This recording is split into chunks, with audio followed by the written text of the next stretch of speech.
PDA Field, taking on the Nicholls Colonels in what should be a really good matchup here on this Tuesday night on ESPN Plus. We welcome you to Thibodaux, Arkansas State. Coach Herring inherits a roster that loses just about everybody. They had a huge senior group, lost some guys to the portal, starting from scratch and trying to build some late season momentum.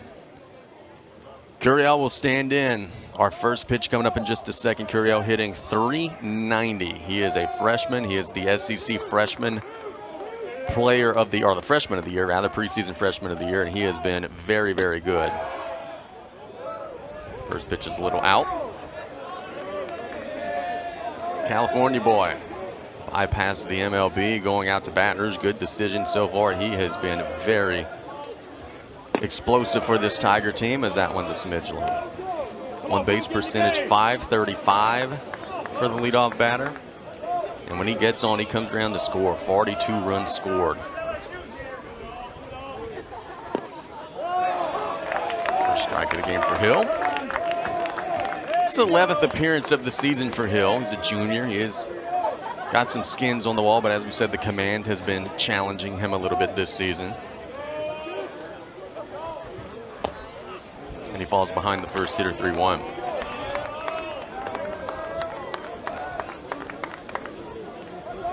Two completely different styles of offense. The Tigers want to get on and bang it out. The Colonels only have 9 home runs the entire season compared to 53 for LSU. Look at that. Any OPS in the 800 range is pretty good. Curiel is 1.137. That is insanely good. Full count. Swing and a miss and a big first out. No confidence builder for Hill. That strikeout by the Colonel pitching staff, brought to you by Bayou Insurance Services. Set up Jared Jones, who will step down in. And he it brings to the plate the first baseman, number 22, Jared Jones. Jones on the season hitting .397. He is the most dangerous LSU hitter in terms of home run potential. He's got 11 home runs and 48 RBI in just 33 games. Sees a strike there. Jones had the opportunity to go to the MLB. He was drafted out of the, as a sophomore, he was draft eligible, opted to come back to school, and he has really refined his game, hitting for a better average, playing better defense over there. He just smokes one into left for a base hit. So the first base runner of the game will be Jared Jones, and Daniel Dickinson will hop into the box. Next up for the Tigers, the second baseman, number 14. Take a look at a little bit of the meat of the plate, and Jared Jones slapped that one out into left. One thing you will not see a whole lot of with this LSU offense, as explosive as they are, they're not going to run a whole lot. They are not a team that likes to take bases.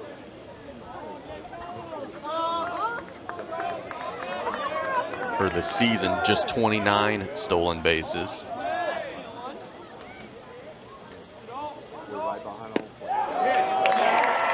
Called strike there, getting ahead of Dickinson.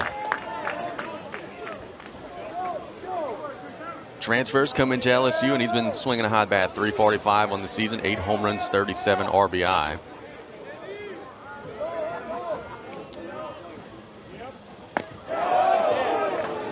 Little in there. Dickinson is the Tiger that may be most fleet of foot on the bases. He has 5 stolen bases on the season. Believe it or not, the guy over there on first, Jones, and as big, as bulky as he is, he does have 4 stolen bases. Kind of sneaky quick. Does not have a big lead over there. Another line drive right into the glove. That'll be a line out to Jenkins over there at third, 2 away. So a hard hit ball, but right at him. Good play by Jenkins. Next up for the Tigers, the right fielder. Loud contact, but you got to hit them where they ain't, and that was not the case there, with Jenkins had him positioned perfectly. Josh Pearson to stand in. Senior hitting cleanup, .296 hitter. Big old shift on for him. We got the infielders all stacked up on the right side, and Jenkins just staying on the third base bag, a huge hole where the shortstop normally would be. He could serve a pitch that way, he'll get a free base hit.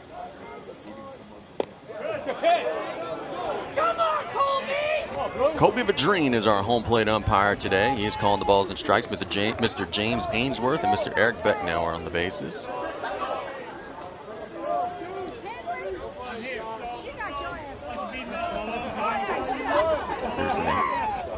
Sees one out. Take a look at his numbers, 296 on the season. He does have the 5 long balls. Which Jay Johnson said, I'd love to have him in the lineup as he just makes things happen. He is a guy that has earned the trust of his coach. Has been part of so many big moments in his career. He's worked a 3-1 count here. Just get the feeling it'd be big for Nicholls to have a clean top of the first inning here. Try to build some confidence in the bottom half, maybe scratch one across. Hit of the game for the Tigers. And Ethan Fry will stand in.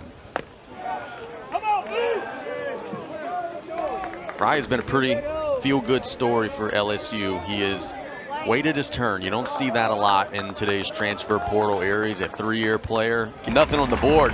Nicholls will have their first chance in a score. A sold-out crowd here at the Did. We take a look at the lineup for the Colonels. Carson Irvin, the right fielder, batting leadoff. Chase Jans, the left fielder, is going to be hitting in the 2-hole. Jaden Colora hitting third, the designated hitter.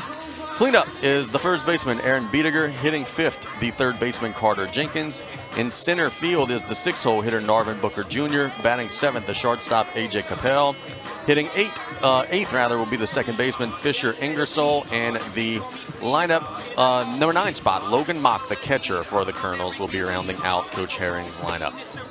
They will be facing Dalton Hill for the LSU Tigers. He is a junior. Much like it's Connor Ware, my apologies, Dalton Hill's on the other side. Connor Ware for the Tigers. What I was trying to say is much like Dalton Hill, having a hard time throwing strikes. 8 walks in 12 2/3 innings. He's got a 6.39 ERA, 4-0 on the season. So we'll see if Ware could build some confidence here in some midweek action. The Tigers are looking for some pitching depth and are looking for some guys to step up and lengthen their rotation in these SEC series. They used just 5 guys in the sweep of Oklahoma, but Coach Jay Johnson knows that's not sustainable. They're going to need to develop some depth here as we get closer to the NCAA tournament and beyond. On the LSU side, that's what they're hoping for. Irvin will stand in, hitting .317.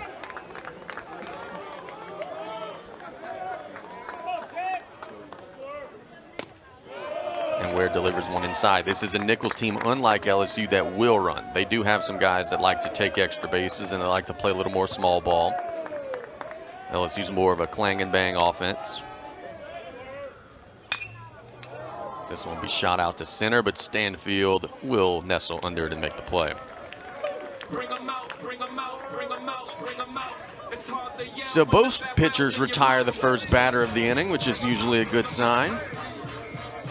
Now Chase Jans will stand in. I mentioned the home run ball has not been heavily in the Colonels' repertoire this season, just 9 long balls on the year. There are some times where the wind is really blowing in this time of the year in the park, but today the flag is just kind of resting on the pole. Not much wind to speak of.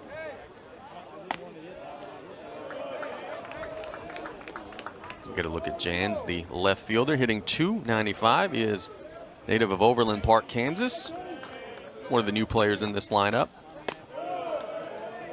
We mentioned it was a roster overhaul when Coach Herring took over. Had to hit the portal hard, had to sign a lot of players, move them into Thibodeau.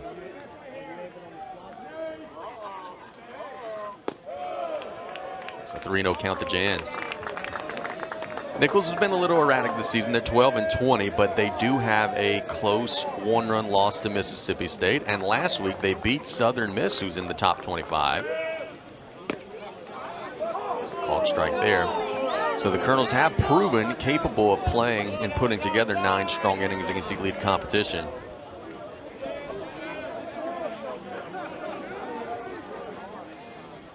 And Ware will issue a 1-out walk.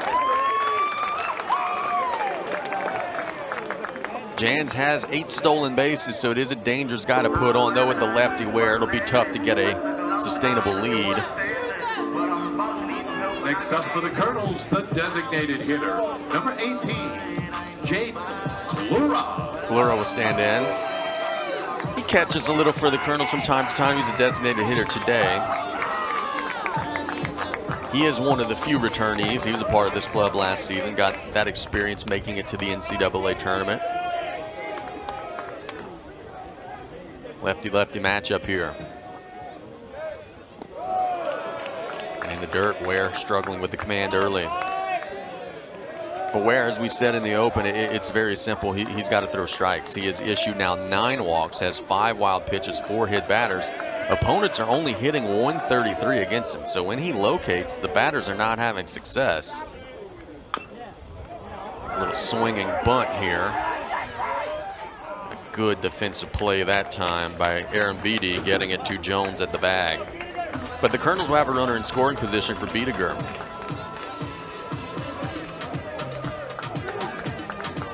Take a look at the nice play here from Aaron Beatty. Had to pounce, he had to get on this one quick. But he made it look routine. And a good pick over there by Jones. Biediger's guy has had some big moments here in Thibodaux. He is, again, another returnee. He skies this one a mile in the air. Should be playable. And right around the track, fighting the sun, giving it a squeeze is Curiel. So the Colonels get a runner into scoring position, but nothing on the board. We're going to the second. Still scoreless. Fans in the Bayou region, as there are Colonel fans. Good pitch there from Dalton Hill to Stephen Milam. We mentioned in the first game between these teams, Milam was very good. He had 5 RBI, 2 of 3, was finding the barrel throughout the game. It's behind 0-2. A lot of times you see guys have like sophomore slumps, they call it. Milam has not been a victim of that. 333, 6 home run, 32 RBI.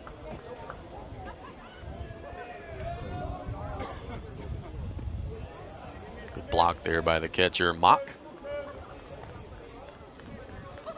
Dalton Hill has weekend stuff here for the Colonels. If he could find that release point and get going, he is capable of working a good ball game. The control, as we've mentioned, has been an issue, but he has pitched in some big games. So Stephen Milam doing Stephen Milam things as Aaron Beatty will stand in. Next up for the Tigers, the catcher, number 0, Cade Arabumbi. The freshman catcher.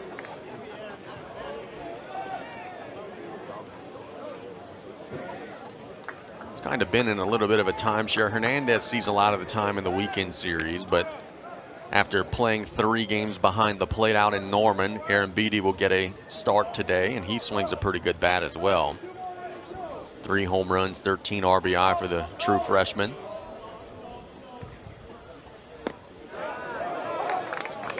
There's one thing, you can never have too many catchers. It's like running backs in football. Those guys get beat up, dinged up. You got to have depth there.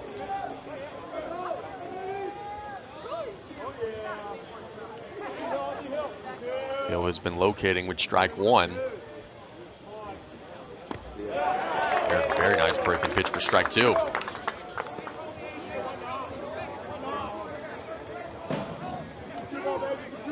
LSU won the first game between the teams 13-3 out in the box. That game was expected to be here versus the 0-2. Then we had just a rash of crazy winter weather here where it was super cold. They postponed the game. They ended up moving, rescheduling a game that was supposed to be in Thibodaux to Baton Rouge. LSU won that one, and then just kind of flip-flopped. This game was initially scheduled to be in Baton Rouge, but they moved it to Thibodaux to honor the home and home. A big strikeout pitch there from Hill. That's another strikeout by the first out of the second inning, and Tanner Reeves will step in. Next up for the Tigers, the third baseman, number 5, Tanner Reeves. Reeves has been finding himself here in this LSU lineup. Another guy kind of splitting time, making his 16th start of the season. He and Michael Braswell have been sharing that spot over there at third.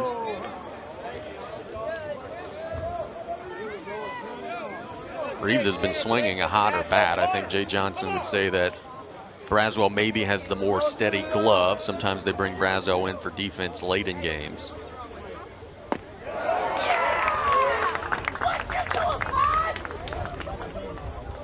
Look at the .333 average, 3 dingers and 11 RBI. Not bad for an 8-hole hitter for sure. I was just about to say Milam was widening out his lead a little bit, and then they go take a peek. Throw back over there.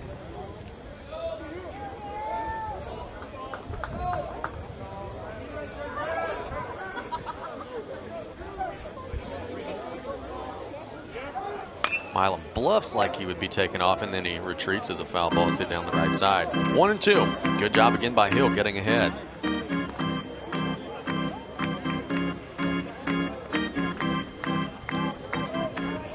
Explosive LSU offense. Had a big weekend out in Norman, sweeping Oklahoma, moving up to number 3 in the polls. Just missed there. LSU had spent some time at number 1 in the polls earlier this season. Had a rough outing in Austin, lost 2 of 3, but turns out, as we've learned a little more, Texas is really good. They're up there in the number 2 spot right now. Foul tip into the glove and a big second out for Hill. That's another strikeout by the Colonel pitching staff, brought to you by. So LSU gets the leadoff single from Milam, but now 2 straight Ks as we take a look at Reeves just missing that one. Center fielder, number 1. Hill finding that groove. But Stanfield is not your traditional 9-hole hitter. In fact, he was the opening day leadoff hitter for LSU. Getting .327 on the season. He's a tough customer, and he's coming off of a big weekend out in Norman where he had some multi-hit games and really swinging it well. Starting outfielder at Auburn last season, transferred over to Baton Rouge, has made an immediate impact. He's actually going to get a homecoming this weekend, because that's where the Tigers are headed next. They're going to be playing Auburn this weekend out on the Plains.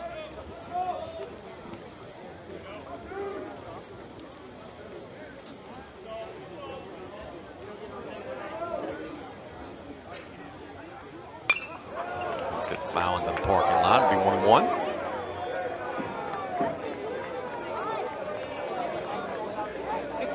Here at the Did, Ben Meyer Diamond, the 2023 and 2024 Southland Conference champion Nicholls Colonels.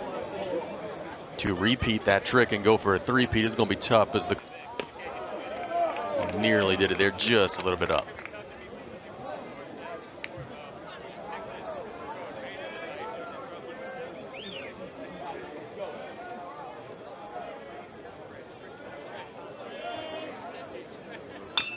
Chopper on the right side. Dickinson will get it to Jones for the easy put away. 4-3 put out.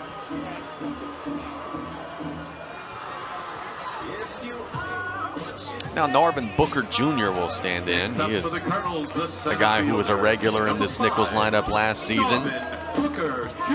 Booker's trying to find the bat a little bit. He was a bottom of the order guy last year and had some big explosive plays, but been struggling a little bit this year. 220 on the season. First pitch swing, and this will end up right in the glove of Milam at short. A little lazy pop up and 2 away.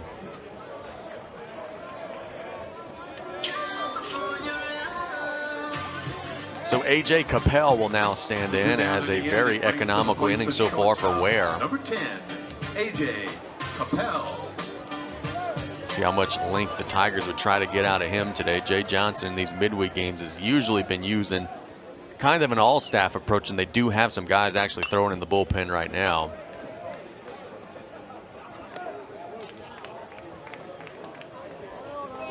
Freshman from Long Beach, California. College baseball today, you cannot leave any stone unturned to try to find these players to fill out your rosters. Both LSU and Nicholls have guys from all over the place. Look at Capel, 227 hitter on the season.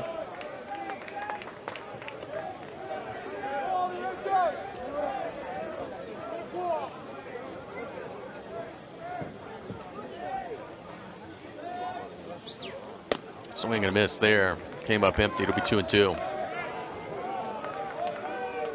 Tigers will have the top of their order in the third inning. Curiel, Jones, and Dickinson. They're hoping it's still a scoreless game when they get there, and it should be because this one's popped up. Should land right in Dickinson's glove, and it does.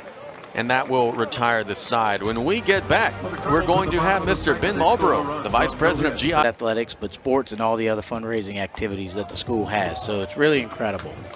Yeah, no doubt about that, my friend. And look, let me ask you this. What are some of your hopes for the future of Nicholls Athletics, and how do you see yourself and GIS's involvement continuing to help the program thrive? Yeah, so, GIS is a fast-growing company, 75 years old, started on the Bayou in Grand Isle, 3,500 employees. Most of us live right here in the Bayou region, so Nicholls is absolutely critical. Most of our team members. It's been a great partnership, not just in academics, but we hire a lot of student athletes also, and so it's really unique. This place is incredible. As we saw Curiel reach on an error there, how cool is it to see this park full, sellout crowd, a lot of purple, a lot of red, everybody representing their respective teams, whatever it may be. But this is a beautiful. Play this game every couple years. Obviously, this is a huge deal for Nicholls and the local community. There's a lot of kids around here that look up to these guys as icons. Powerhouses in college baseball. It's so nice to have them here. It's welcome here. Just to bring out a crowd, and of course, we hope that Nicholls comes out triumphant. I will say that the last couple times that Nicholls has beat LSU has gone on to win the yes. the national championship. So, hell, let's repeat that, right? So, huge win, huge game. So we're just looking for a good time. A lot of people here, a lot of familiar faces. So. Just a great night for baseball, and just for this whole local region. Look, let me ask you this. Coach Herring, it's year one. Heard nothing but good things. He's energetic, he's passionate, he's welcomed the community. What have your interactions been like with him so far? Unbelievable guy. Super nice guy. The first time I met him was at IHOP here in Thibodaux, and we talking about the first pitch banquet and how we're going to strategize. And he's got a very unique perspective coming from LSU, right? So. Yeah. The first pitch banquet is the major fundraising event for Nicholls baseball, and we're very proud of how that event has grown over the years. And so getting to meet him and kind of understand where his mind's at. But he's such a super guy. We're looking for him to be around for a while. We're looking for some great success, and like I said, he's such a great guy, and you just can't help but root for him. We're chatting with Mr. Ben Marlborough of GIS. He's the Vice President of GIS Engineering. I look around this park, and I tell you, and I tell people this all the time, as it's a 2-2 count to Jared Jones here in the top of the third. We get the pitch from Hill. Oh, throwback. So much has been done here in the last decade. Like, you could hardly recognize the park now versus what it was 10 years ago. What are some things you guys are doing? Because this, facilities, that's an arms race. Nicholls Athletics is always trying to evolve things. How has GIS been involved in helping, renovate some of the facilities here at Thibodaux? Yeah, so one of the things that, that we're most proud of is our involvement in the development of the coaches committee, if you will. So if you, like I said, if you notice, if you look down right field, you got a bunch of guys, that they've got a fire pit rolling. Somebody's probably boiling some crawfish or shrimp. Yeah. I saw some shrimp, some boudin egg rolls, and so, that started out as a very small group of guys several years ago, and has grown into several hundred. And what we do is we feed both Nicholls and the visiting team every game, and so. It's just a little unique experience that other teams get to, have a little taste of when they come down and get to feel the hospitality and the culture down here. And, to go down there, down right field, and see what used to be 7 or 8 guys here every night. Now it's nothing to go down there and see 70 guys. It's a small army out there now. Oh, it's incredible. And so to see that, and then you just that helps bring people to the fields, bring to the games, and kids are always welcome. If you look around the park when the camera pans, you see kids running. That's what this is all about. Yeah. Like, we're adults and we're living vicariously through these unbelievable athletes, right? But these kids look up to every single one of these players as heroes and icons, and so being able to bring them out here in a family environment, nobody's yelling about you're in row 7, 11, seat 12. You don't see any of that. This is what baseball should be all about. We all out here having a good time. We're cooking good food. You're watching world-class baseball, and it's unbelievable. We're just happy that Nicholls State allows us to be a part of it. JT Terrell's a dear friend of mine, and so when I asked him when I called him and asked him if we could be a part of this game, it was truly an honor that he even allowed us to do that. And so, with Coach Herring being on board and being he's such an incredible guy. He's very, very easy to rally behind. Yeah. So this is awesome. I mean, the weather, good Lord, where did this come from? Thank God they moved this game, because it's a stark difference from what this game was going to look like back in February. So just an awesome night for baseball, an awesome night for this region, and couldn't ask for much more. No doubt, my friend. And hey, look, I'll let you go with this. The Colonels come in 12-20, 6-12, and it's kind of a rebuilding year. Year one for a new coach, a lot of roster turnover. I think one of the big keys for Nicholls this year, just try to get into the conference tournament, play their best ball at the right time of the year, right? That's exactly right. That's exactly right. And get hot late. That's a mantra that a lot of teams want to take on.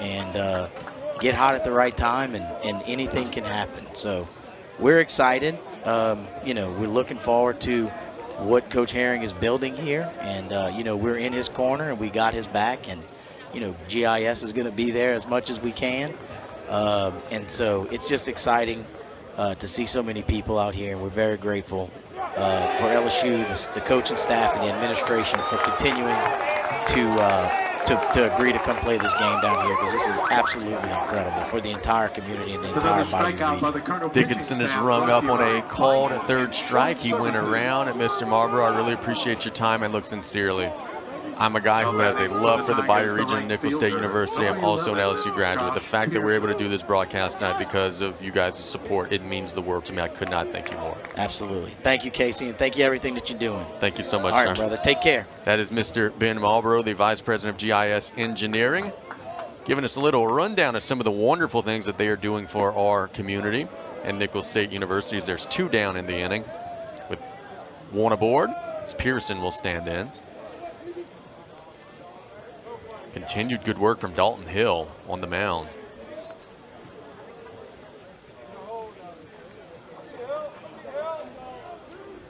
Big shift on.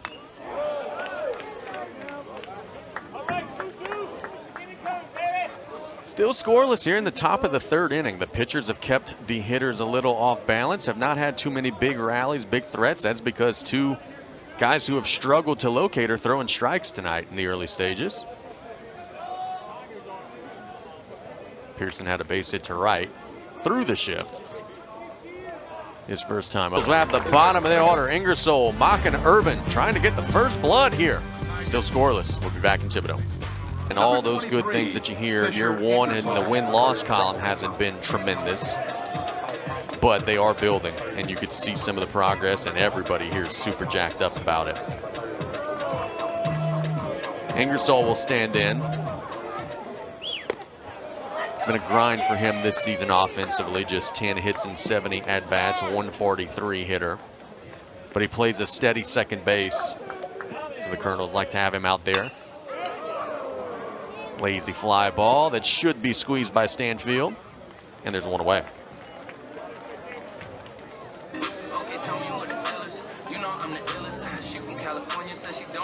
So Connor Ware getting a little length for LSU today. Next up for the Colonels, the catcher. And the big key for him, just 1 walk through the 8 batters that he has faced. We mentioned the opponent's just hitting 133 against him.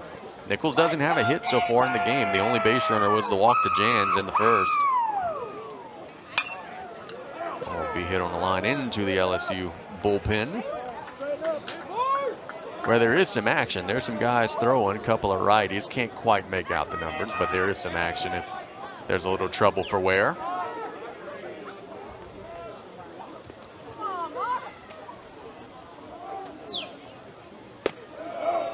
It's Mock, the senior, hitting 192.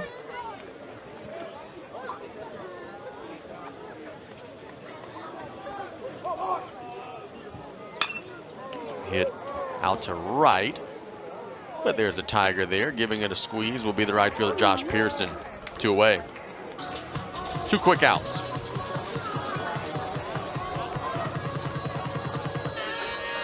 Now Carson Urban will stand in. The right fielder, number 6, Carson Urban.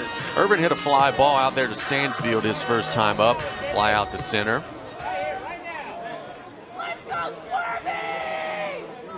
Another lefty-lefty matchup usually favors the pitcher.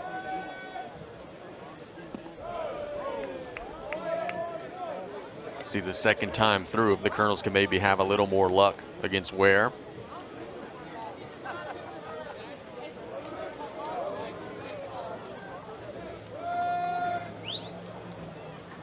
Swing and miss there, took a big hack at it. Mentioned the Tigers are going to Auburn this week. Takes advantage and gets a base hit. Next up for the Tigers, take a look at the top 10. Milam. Boy, it's SEC heavy, is it not? The first 3 SEC, Arkansas, Texas, and LSU. Then Clemson at the 4 spot. And guess what? Some more SEC. Tennessee, Ole Miss, Georgia. Then we rounded out with Oregon State, who's actually an independent this year with no more Pac-12. Florida State at 9, UCLA at 10. So my goodness, the SEC all up and down that top 10. The SEC conference schedule is a grind this year. Every weekend you're playing somebody in the top 25. Maybe even in the top 5. Based on the way that poll looks as Milam sees one way out.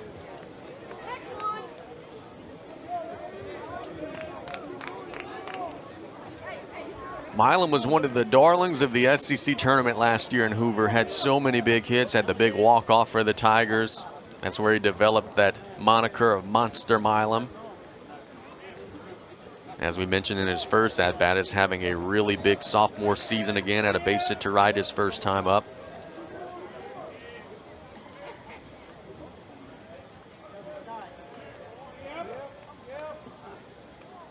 Gibney's pitch. It's popped up. We'll see if the park will hold it. They're chasing it down. It looks like it will, and there's one away. Good job there by Jenkins, knowing his park, knowing that he had room, and getting under it and giving it a squeeze.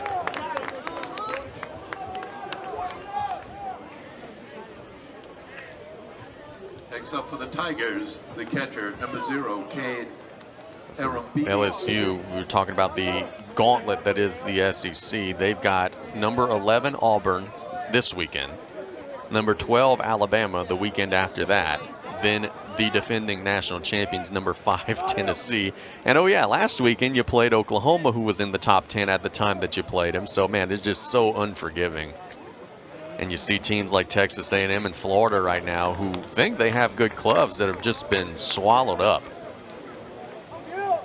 by the conference schedule. A slow chopper here by Arambide, fielded by McGibney, has time with the catcher running. Get it to the bag. Little swinging bunt will get Fry into scoring position, but the Colonels will trade the out for the extra 90 feet. Next up for the Tigers, the third baseman, number 5, Tanner Reeves will stand in with an RBI opportunity. Nicholls had a big shift on for him the last time up. Looks like they've kind of closed that up a little bit, playing a more conventional defense. He nearly hits him.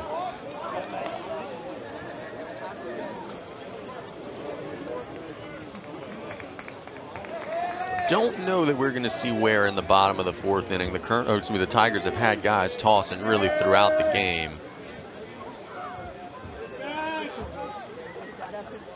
Big swing and a miss, hefty hack there by Reeves, comes up empty.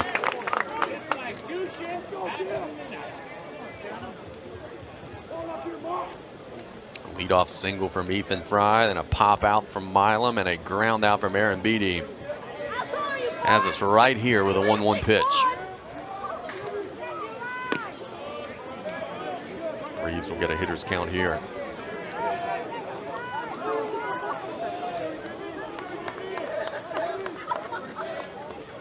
We have one other SEC versus Southland matchup tonight. I'll tell you the score of that one in just a second after this 2-1.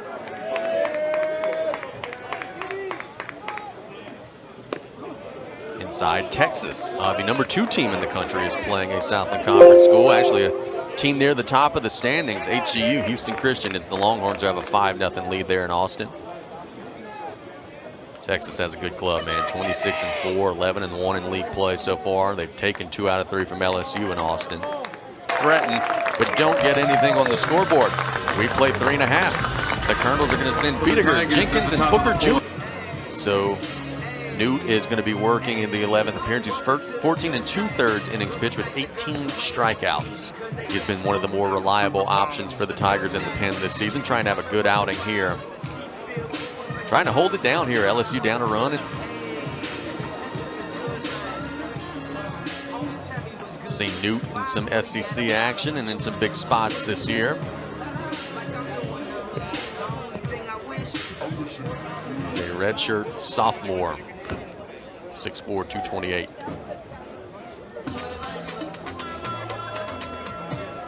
We saw Schmidt also was warming up. Got a feeling we're going to see kind of a hodgepodge from the Tigers. That's kind of been the story this season in these midweek games. Trying to preserve some of the weaponry for the weekend series heading out to the Plains, while also keeping some guys sharp, as there's a good strike to Biediger. Comes up empty there.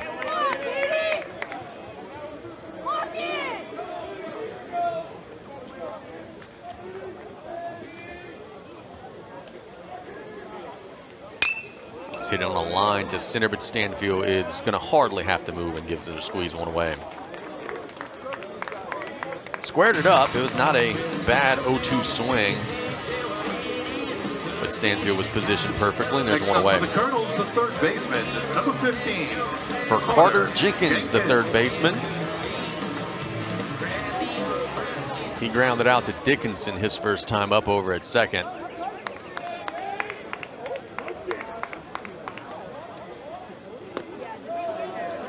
Nearly hit him on the inside, 1-0.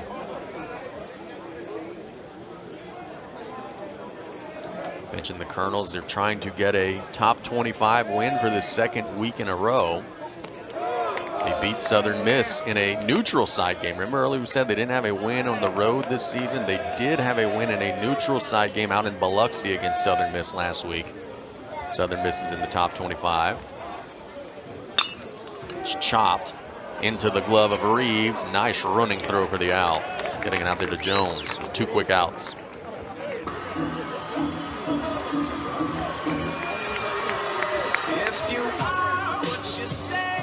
Both teams have made an error in the game, but it's been some pretty slick defense so far. A lot of tough plays that have been made pretty easily by these defenses so far.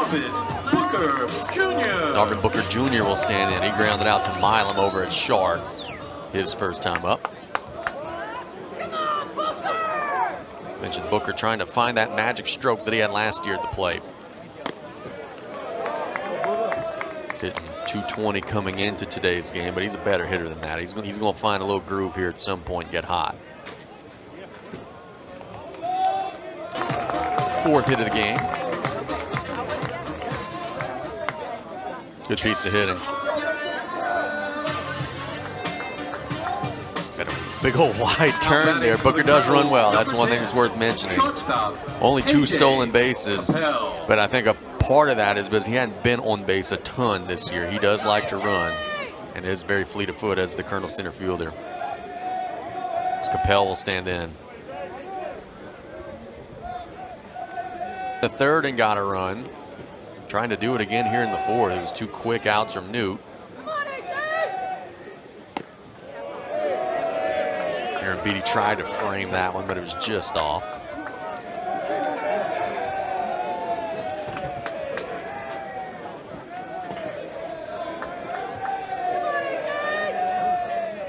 (2-0). Distant foul.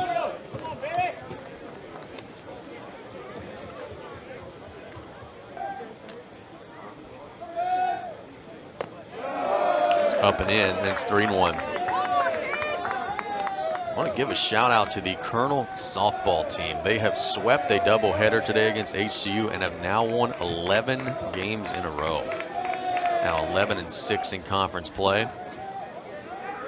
lot of folks really excited about the job Ron Frost is doing. Runner goes, but the pitch is out of the zone, and the Colonels will have a couple aboard. 3, second baseman Fisher, Ingersoll. Ingersoll flew out to Stanfield his first time up, and we're going to have a mound visit from Coach Yeski. I think he's going to be telling Newt, hey, relax, settle down, let's get the pulse down, throw some strikes, try to get out of this jam here. Another thing you'd be telling, hey man, look, you're facing a guy who's coming in hitting 143, so you don't necessarily have to throw a pitch right on the black. You know, just challenge the hitter, and your stuff should be good enough to prevail.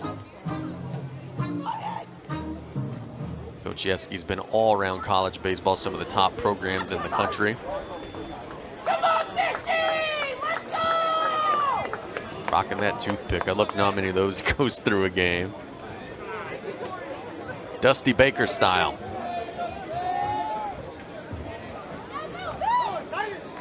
Two on for the Colonels here in the bottom of the fourth, trying to get some insurance. LSU trying to get back into the dugout.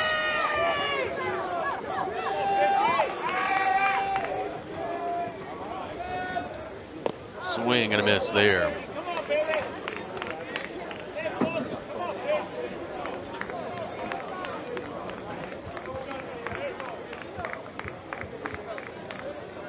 Newt has the ball.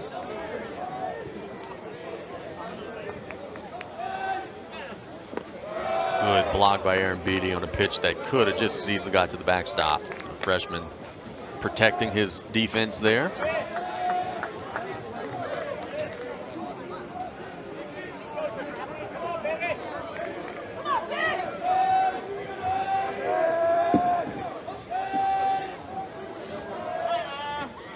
One hit hard on the right side, but out of play foul. Right out to that area that Mr. Marlboro was talking about earlier, where they got a ton of people today. Goodness. People standing out there enjoying themselves, passing a good time. It was a little surprising because Ingersoll was not moving from second. So a little miscommunication there by LSU allows the Colonels to get the second run across without any challenge.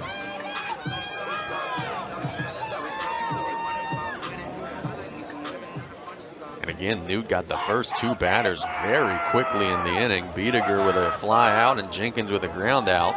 But three straight successful at-bats for the Colonels. Have two across as Mock will stand in.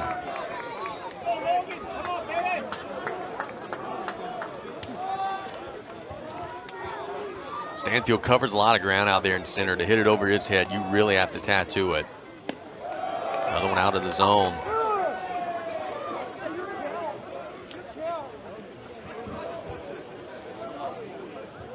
Tigers are continuing their bullpen activity. They've got a crew out there.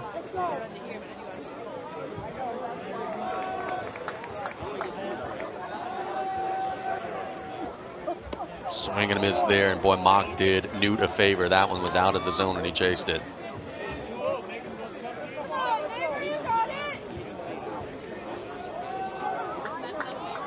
Still hitters count to the 9-hole hitter. Low.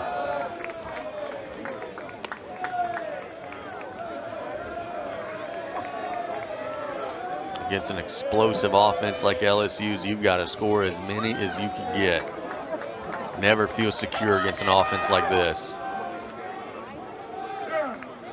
That one's way out of the zone. A wild pitch. Nothing Aaron Beatty could do. It's going to be ball 4. But Ingersoll's going to advance from second to third on the walk to Mock. You give up a double to the 8-hole, and then you walk the 9-hole. You're flirting with big trouble, but Irvin will stand in as we take a look. Nothing Aaron Beatty could do with that one.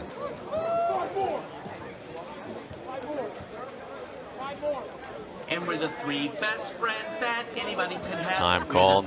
Little meeting on the infield. As of now, Jay Johnson staying tucked into the dugout, but here he comes.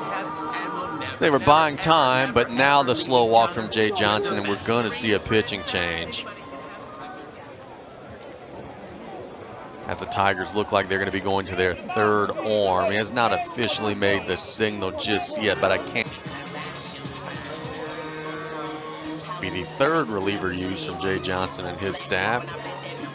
Tigers have an extra day of rest SEC-wise this week. They have been in a little routine of playing Thursday, Friday, Saturday series. They are going to be playing a more traditional Friday, Saturday, Sunday.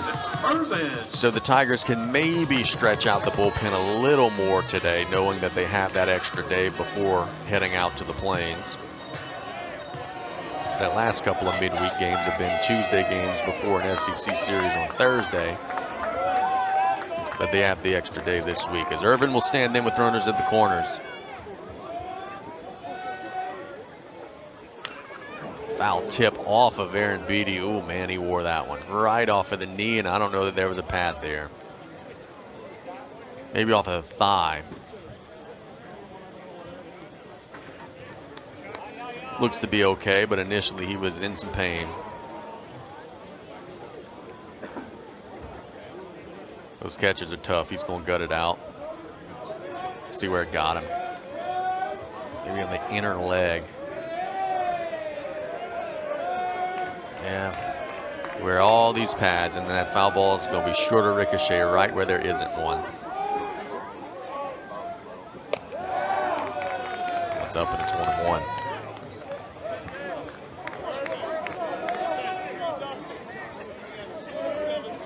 Colonels have two across, looking to try to add to it.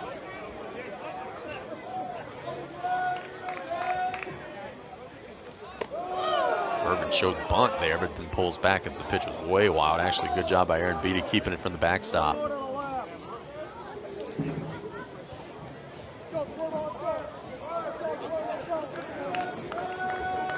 We have one game in the Southland Conference that is going final. I'll tell you what that is after this 2-1 pitch. Foul behind everybody. Incarnate Word, UIW, they've been struggling this year in the league. They're 2-16 in the league, but they got an 18-2 win over Prairie View today, so they took out some frustrations and got a non-conference win.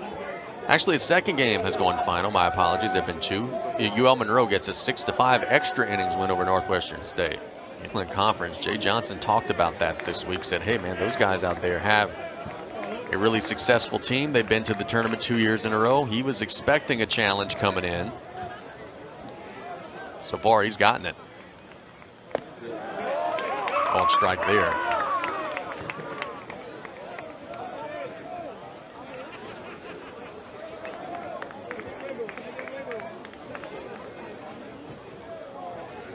Gibney out of the windup. One of the keys to the game today coming in was, look, the Colonels had to throw strikes, and they have issued a ton of walks this season. They've issued a lot of free passes. They have not yet issued a walk in the game.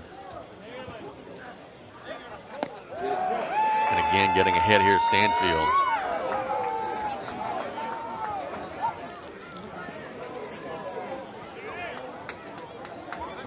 .625 team ERA for Nicholls, but you'd never be able to tell it so far because they're throwing some BBs out there. And a pretty good pitch there that just missed. Got some of the home fans grumbling a little bit.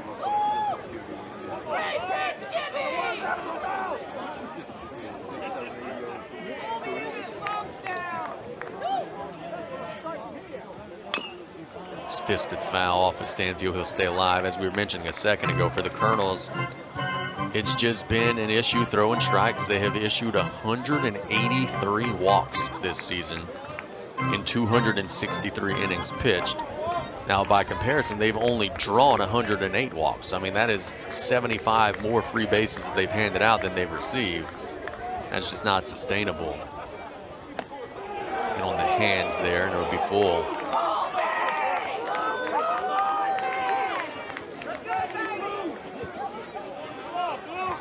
Tigers trying to get a leadoff base runner.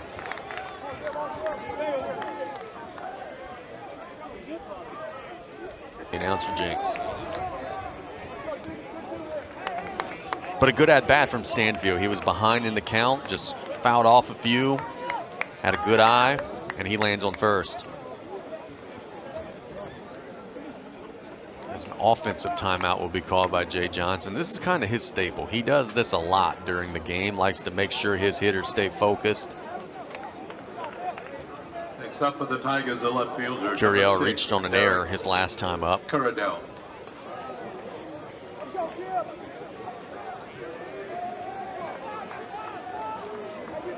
Big spot here for the Tigers to try to at least scratch a little bit off of the deficit here. We're now into the middle innings. It is the big fish that are coming up. Or big cats, I guess, as you will, with LSU.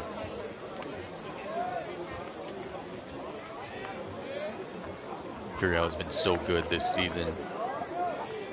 Just keep waiting for like this big, prolonged, you know, stretch where he's 1 for 20 or whatever. That's what happens to freshmen.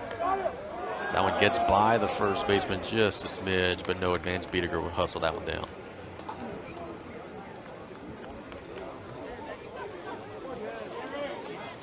And one of the things that's allowed Curiel to not have that little mini slump where he goes, you know, hitless for 3-4 games is Coach Jay Johnson said, man, he's just so steady. He's so even-keeled when things are going well. He's got that same expression when things are going poorly. He's got that same expression. But he'll be behind 0-2 here.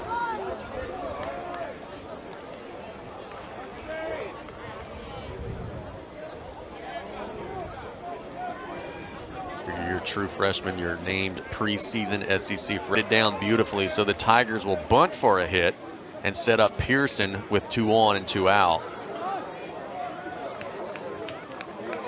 Nicholls has been scoring with some 2-out magic. The Tigers are trying to give them a dose of their own medicine here.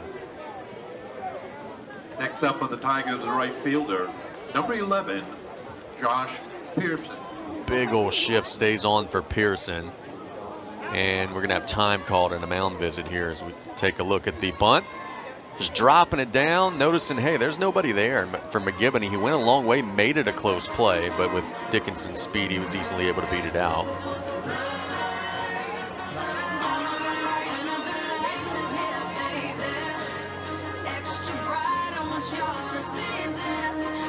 Coach Drew Finley out there making the mound visit. It's his first season pitching coach. Colonels have some activity in the pen.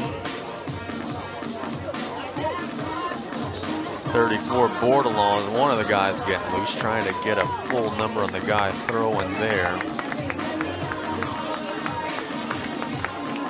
Maybe 44 Woody Brennan. So 44 Woody Brennan looks like the guy who's nearest ready to compete. As the Tigers have some 2-out action here. Remember, we said in Pearson's first at-bat, Jay Johnson loves this guy because he comes up in some clutch spots. Here's another here.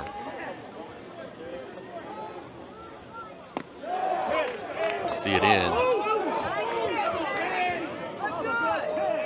Didn't miss by much. Pearson is crowding the plate. He's nearly standing on the plate. He's got his toes right on the edge of that left-handed batter's box.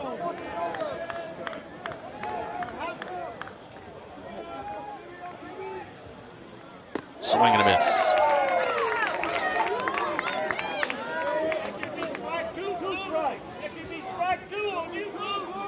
McGibbon has given a good relief effort, but he's trying to slam the door here in the 5th.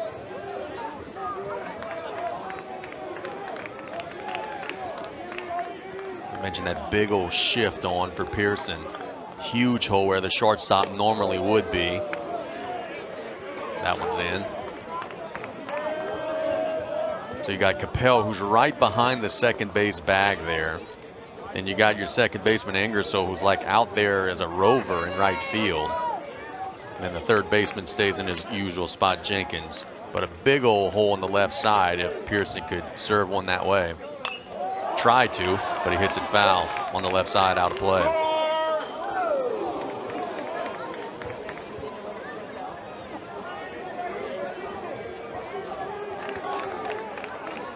Native of West Monroe. My goodness, do they have a good high school program out there. And one of their leaders in the last few years is Josh Pearson's brother, John Pearson, who's on this LSU team. He's a freshman. Not yet cracked the regular starting lineup.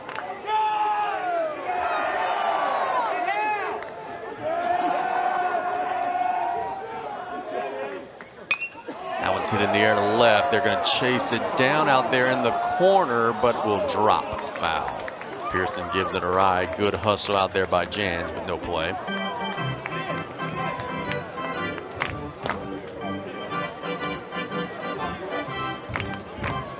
Some of the LSU fans in attendance were making some noise before that last pitch. We had a little Go Tiger chant. It's about 50-50. There's a lot of red, but there is a lot of purple and gold also.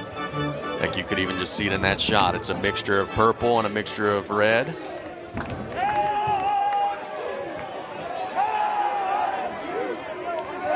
that LSU chant starts again before this 2-2. Pearson trying to get the Tigers on the board in a big spot in the 5th. McGibney has other plans. All right, so the Tigers threaten with a little 2-out rally. 3,000. And they have squeezed them all in here today. Considering they got like a little outfield area where you could go and stand out in the grass, maybe even a few more. Jans has an RBI single. He's the left fielder. You put the squeeze on that last ball to get the Colonels out of the pickle.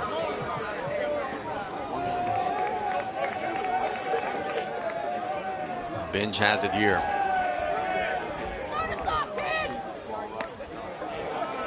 Didn't miss by much. Pretty good looking pitch, but it is inside 1-0. There's that outfield area. That's a good place to watch a ball game. You just hang out, sit on that concrete out there.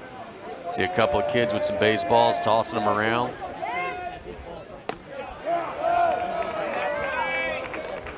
When the Colonels have a Southland Conference weekend series, that area is full. You can get like a Saturday afternoon day game. You could catch some great weather and get some sun.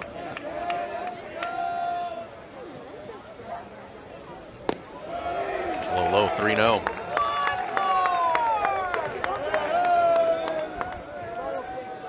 The Tiger pitching staff has issued 3 walks in the game. They're 1 pitch away from maybe a 4th. Other is called strike.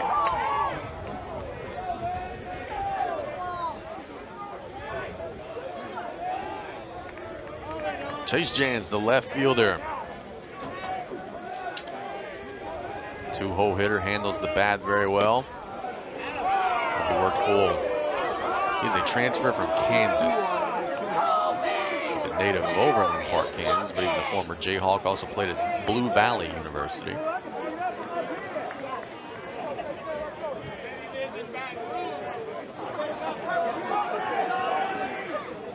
Full count. Jans fouled it off of himself, and it'll stay full.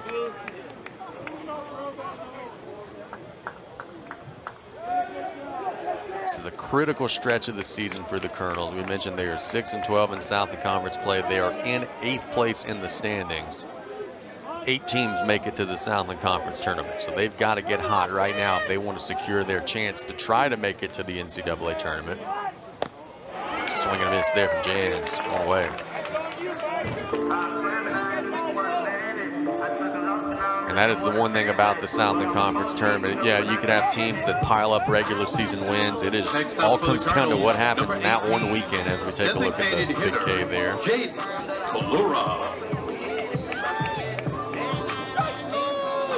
Colora is 0 for 2. Slow rolling ground ball out to Aaron Beatty, and then also a chopper to Dickinson over at second, his last time up. Bench falls behind 1-0.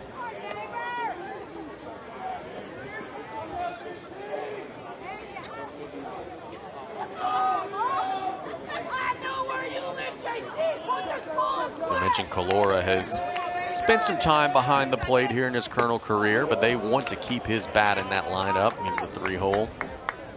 Seen some DH time as well. Nicholls is offensively challenged. They've not scored a tremendous amount of runs. I mentioned just 146 runs this season.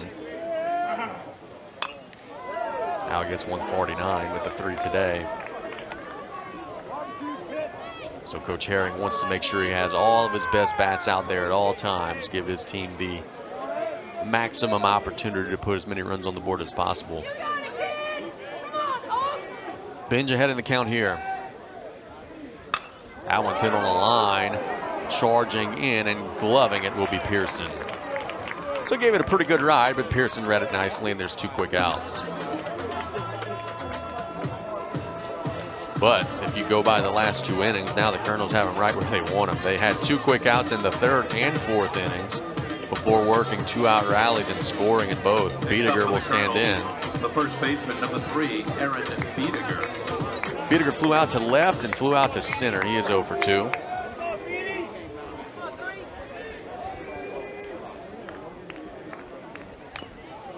Foul tip there, 0-1.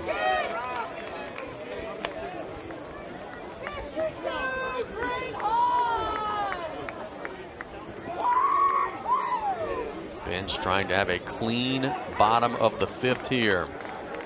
At some point you would expect that LSU offense to start unloading, but it has been a grind for them today.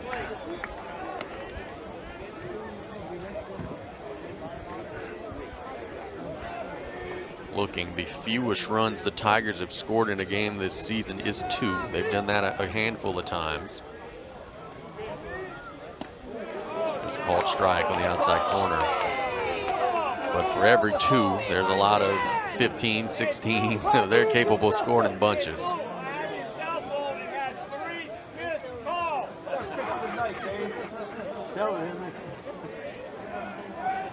The 1-2. It's off. Aaron Beatty tried to frame it, but it was way too far off. Good eye there by Biediger.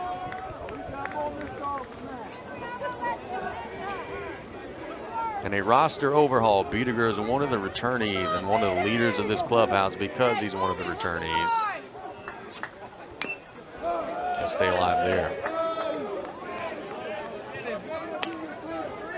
It's invaluable experience. He's played in the NCAA tournament 2 years in a row. We mentioned the Colonels have a lot of roster turnover, including one young man who actually entered the transfer portal and is playing for LSU. That would be Jacob Myers, who's been a bullpen pitcher for the Tigers this year. Way out in front there, swing and a miss, and that will retire the side. So we have played 5. And it's Nicholls who has a 3-0 lead. LSU will be trying to draw some blood. Great top 25 victory, as we mentioned throughout the broadcast. Nicholls went to Biloxi last week and knocked off Southern Miss. It was kind of their signature win. Now they're trying to one-up that and get a win over number 3 LSU.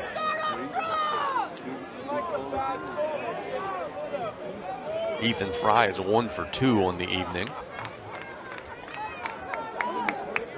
You just wonder, with a guy who's only thrown 4 2/3, what type of a scouting report the Tigers have on Brennan.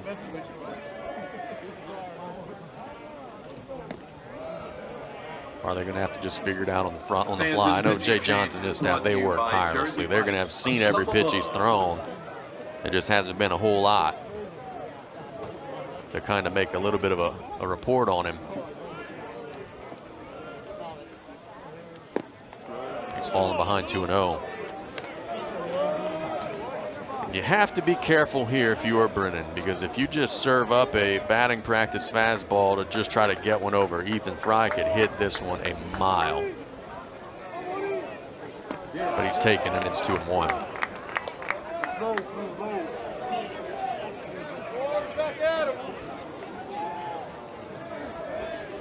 Tigers have had leadoff base runners in a handful of innings.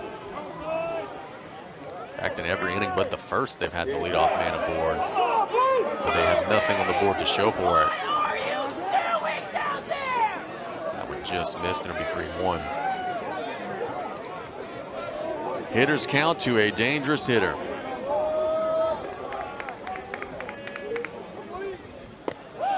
And there's a called strike. Fry head down the first. Now a retreat. And any hitter could tell you, now you better expand that strike zone a little bit. Let's take a look. Maybe a little low, but the Colonels will take it. 3-2. It ends up being a walk anyway.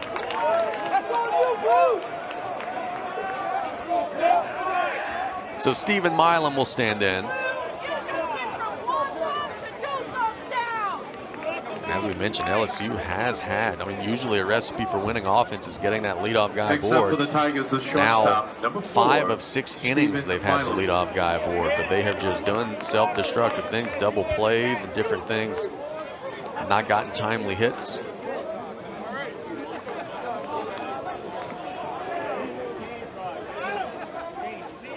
Brennan walks the first batter. Now he's got to face Milam. We'll see a strike.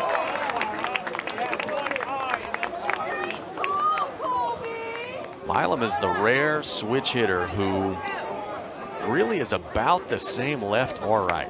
He hits with about the same amount of pop, about the same amount of average. Nearly gets hit by that one.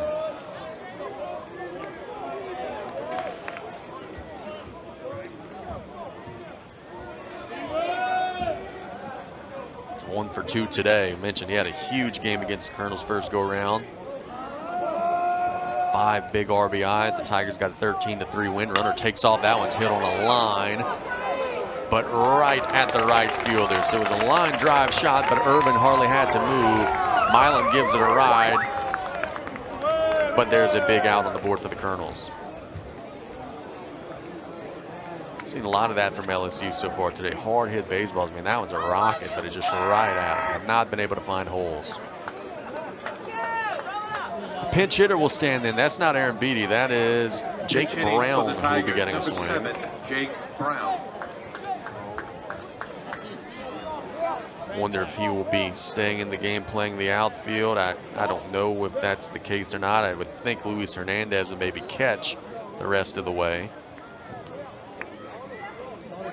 Aaron Beatty had struck out and tapped out to the pitcher. Now Brown will get a chance to put his mark on the game. If there's one thing that LSU is, it's deep offensively. They have dudes who could come off the bench and pitch hit, and they can mix and match. Brown has started 24 games this season and is hitting .326 with a home run and 20 RBI. It's not a bad bat to bring in off the bench here.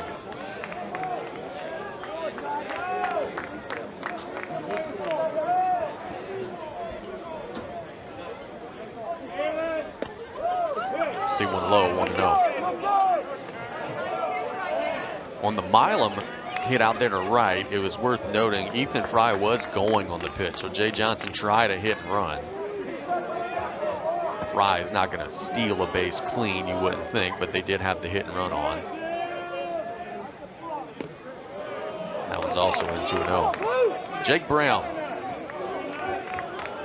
Let's take a look at the activity in the bullpen for the Colonels. That would be Joseph Bordelon. He's been tossing for a while out there, just kind of getting himself loose. You figure he might be the next man up.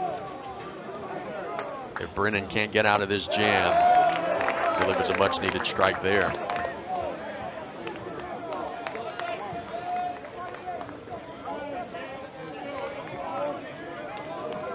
Jake Brown coming in off the bench, but he is a regular in this Tiger lineup, trying to deliver a big hit here.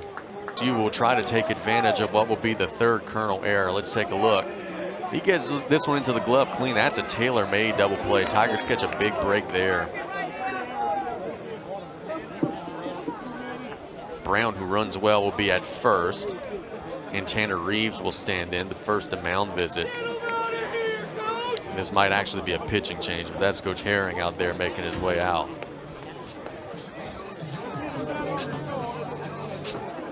Could be a pitching change, could be a, hey guys, settle down. No, there's the call to the bullpen. So the Colonels are going to make the move, presumably to Bordelon. That would be the end of Brennan's night, as LSU gets a couple of hard hit balls and a couple. It's going to be his 11th appearance. He has worked 7 innings on the season, but he's got a 14.14 ERA. He's allowed 11 runs in the 7 innings. Now here's the thing with Bordelon. 7 innings, he's allowed 11 runs, only 4 hits. So you say, well, why is he getting beat up? 9 walks. I mean, he's putting guys on, hitting batters, 2 hit batters. Opponents hitting just 160 against him. So he shouldn't have a 14 ERA, but he has not thrown strikes consistently, and we'll see if he can locate here. The Tigers are going to actually have a pinch hitter coming up. It's going to be Hernandez, who presumably will stay into the game and catch. He will be hitting for Tanner Reeves. We would think that Michael Braswell would be coming in to play third. So Jay Johnson kind of mixing and matching a little bit in a big spot here in the sixth.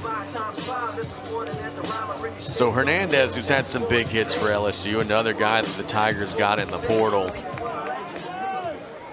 They had high hopes for him in the portal, and he has delivered. He has been real good this season. He was a transfer from Indiana State. Let's go, Joey B!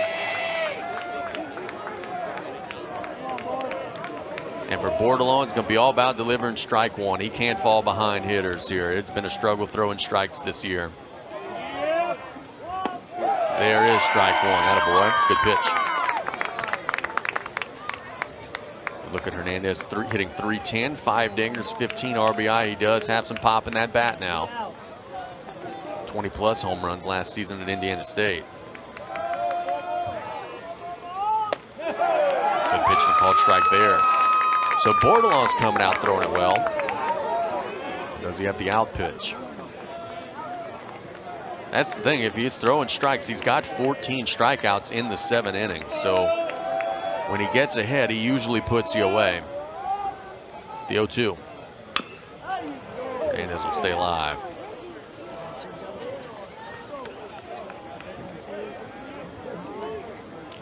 LSU has been flirting in this game. They have had opportunities. We mentioned leadoff guys reached in 5 of 6 innings. Just have not been able to get that timely hit. They're trying to change that here.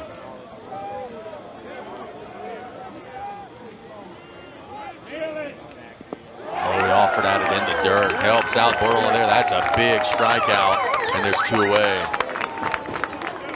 That's another strikeout. Mentioned it's all about throwing strikes for Bordelon. Got ahead and then wiped them out with that nasty breaking pitch. 2 down in the His inning. 15th strikeout of the season. Number 1, Chris Stanfield. Chris Stanfield will stand there and drew a walk and grounded out to second. He's 0 for 1. Joe, you're so cool!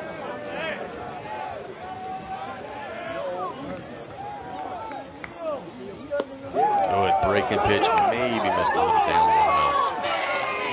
You could just see the movement. You could see the electric stuff.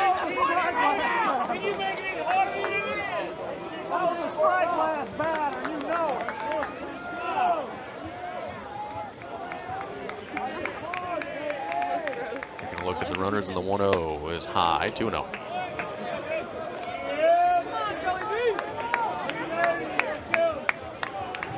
Curiel's on deck, and you certainly would not be intentionally walking anybody to face Curiel, but if he does come up, it would be a lefty-lefty matchup.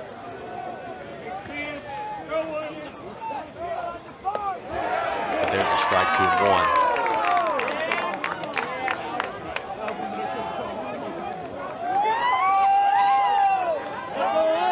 Take a look. Stanfield didn't like that one. That face says it all. A little low there, 3-1. A walk would load him up for one of the great hitters in the country this season, Derek Curiel. Things would get real tense here in the top of the 6th.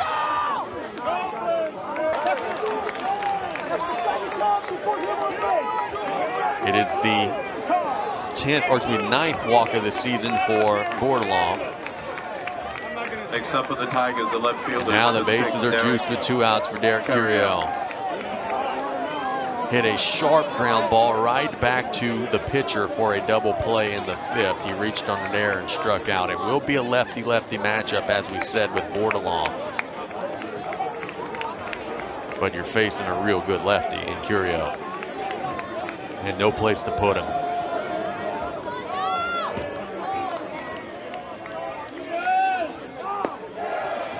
Missed out 1-0. I think with this LSU water, there's just no easy place to come up for air. Everybody could swing it. There's no true bottom to the order.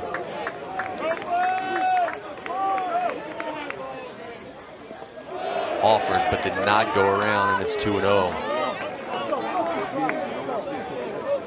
Home crowd on the edge of their seats, and the visiting crowd in the purple shirts are ready to make some noise.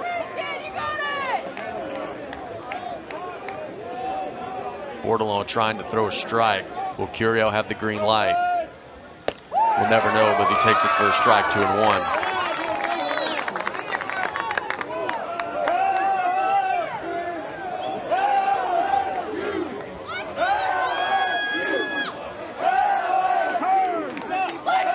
Tiger fans making some noise. The Colonel fans will be trying to do the same if they could get this third out. It's a breaking pitch and a beauty for a strike, 2-2. That's a really good pitch. Maybe the best one that Bordelon has thrown so far. A lot of hook on that one. It's kind of buckled the knees of Curiel. Someone's going to be really happy here in a 50-50 crowd. 2 balls and 2 strikes with 2 outs. Low, and it's full. Everybody's going to be moving. This will be a merry-go-round pitch. So what that means is if Curiel finds a gap, there's a very strong likelihood that it could be a 3-all ball game, especially with Stanfield's speed over there at first.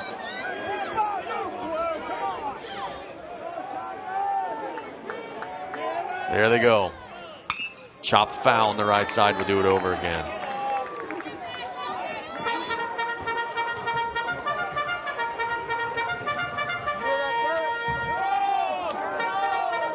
Colonel reliever who's had a tough time throwing strikes, but he's nasty when he gets 2 strikes on you.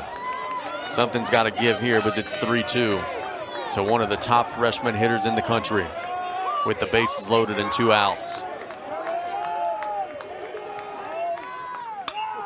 And we'll see another.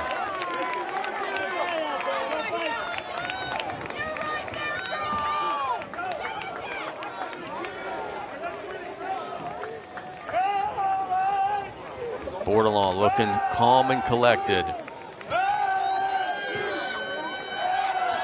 Transfer from LSU Eunice. What a great program they have out there. Another 3-2. And again, spoiling it off. We've got a real fight brewing here.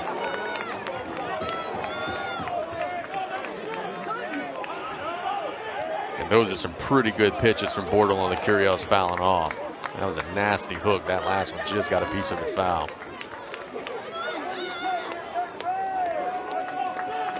Straight up defensive alignment for Curiel. No type of shift or anything. They're just playing him straight up.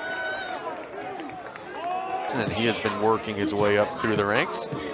He's had some good outings and had some bad. It's been a little hit or miss. They were trying to work him into some leverage spots on the weekend, but he struggled a little bit in those. But this is his 10th appearance, made 4 starts. He is 4-0 with a 3.72 ERA. When he's been on, he's been real good. Opponents hitting just .243 against him. And that transition from being a starter, you know, working 6-7 innings, to a reliever working 1 or 2 innings has been a little bit of a work in progress. But they're trying to mold Schmidt almost like they did Cade Anderson last year. Anderson kind of had that same role last year where he was a freshman pitching in these midweek games, and now he's the Friday night guy doing big things. Leading off the bottom of the 6th for the Colonels, number 15. So Jenkins will stand in for the Colonels. Jenkins. A couple of ground outs for Jenkins. He's 0 for 2. You got to look at some of the folks in the stands. Again, it's a mix, man. Some red, some purple, some gold. And here's the thing. As we see the first pitch from Schmidt, that's going to be grounded to Milam. And he'll hustle it to Jones. That's the thing about people in the Bayou region. They love both of these schools, right? And so if you're a big LSU guy, you're rooting for the Colonels when the Tigers aren't playing. If you're a big Nicholls guy, you're rooting for the Tigers when the Colonels aren't playing. As we heard from Ben Marlborough of GIS early in the broadcast, last couple times Nicholls has beaten LSU. LSU's going on in that season to win the national championship. As Booker Jr., one of the heroes of the day, stands in. He made that excellent catch out in center his last time up. Also has a base hit. Had to leap at the wall. Didn't rob the home run, but he had to leap in the air to keep it off of the big fence out there. And he's ahead 2-0.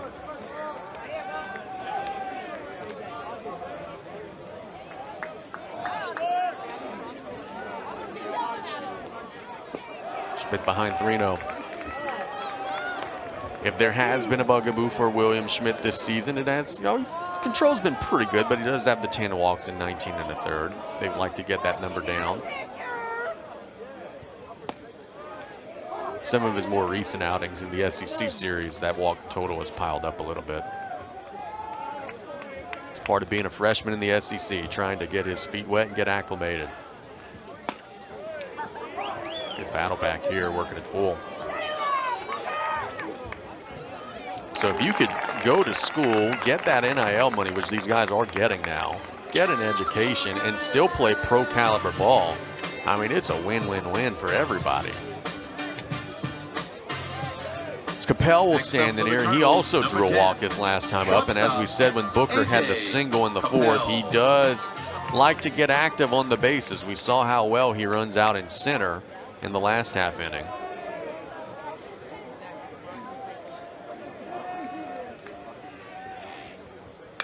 It's chopped foul to be 0-1. Colonels have 4 hits.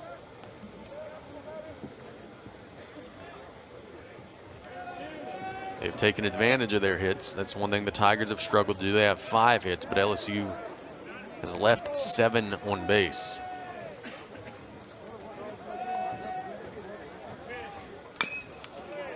This will be 0-2.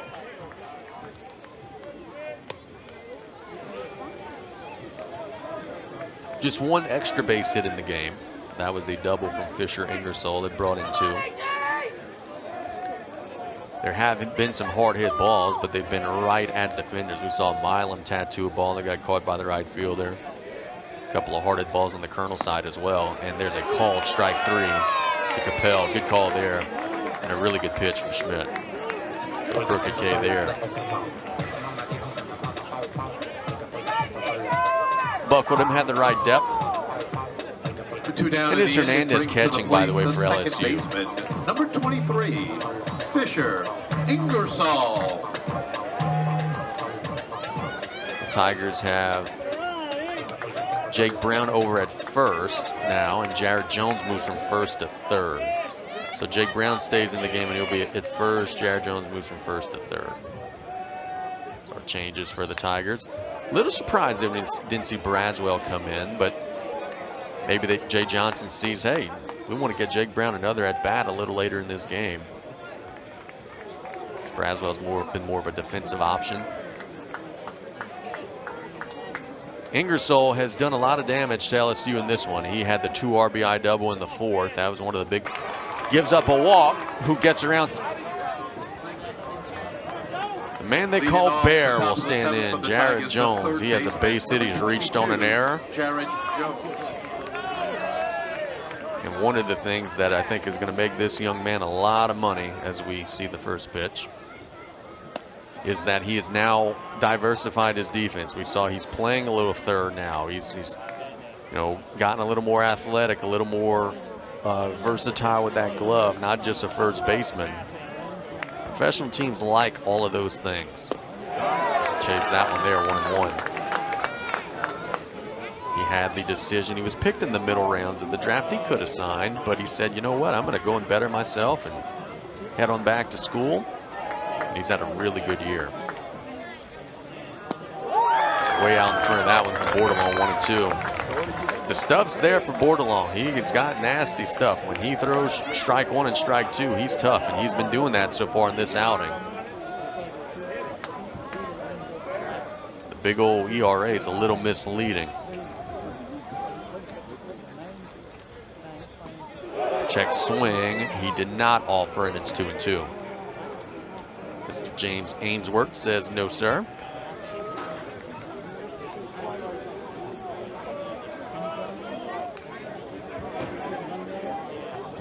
Good look at Jones there. He's got a base shot to the left. He's flown out to right. That's one thing that he works all fields.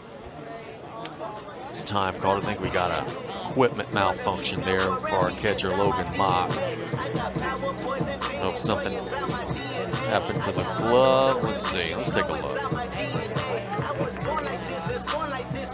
I don't know. Maybe string busted on the glove. Looks like he does have a new mitt.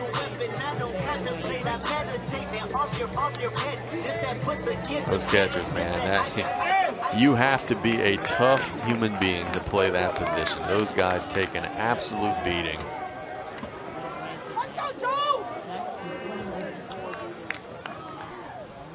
Swing and a miss there, one away. Got Jones.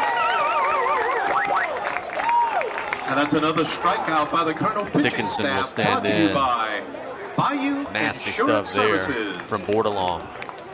Next up for the Tigers, the second baseman. Sixth strikeout of the game for the LSU Daniel offense. Dickinson. Bordelon does have one save on the season. Don't know how extended he is. It would be a long way to go all the way through 9. But he is throwing well right now. Dickinson bunted for a single in the 5th. He's 1 for 3. Lay down a beauty.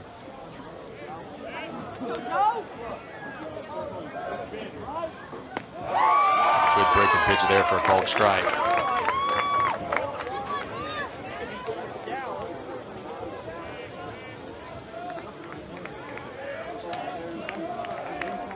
He's been a middle of the order guy from LSU since getting on campus, transfer.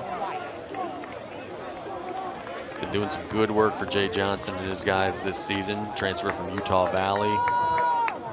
Byproduct of Washington State.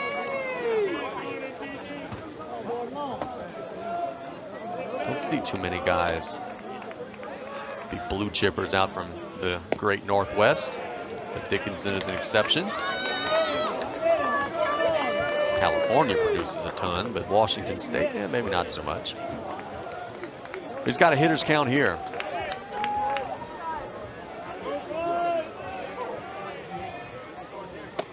And it is a 1-out walk.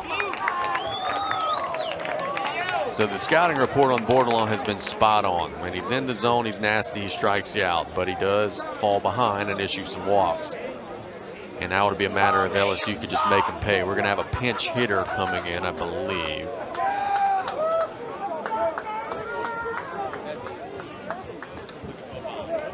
Let's see what we got going on here. Will be a pinch hitter. That is going to be John Pearson. So brother for brother, Josh will give way to John.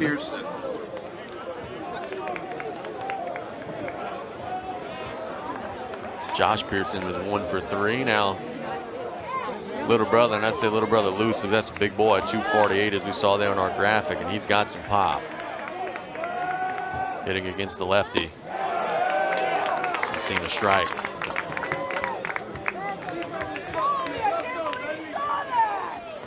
.364 on the season, does have a dinger, 6 RBI. When he gets into one, he could hit it to the moon. He does have a lot of power in that bat.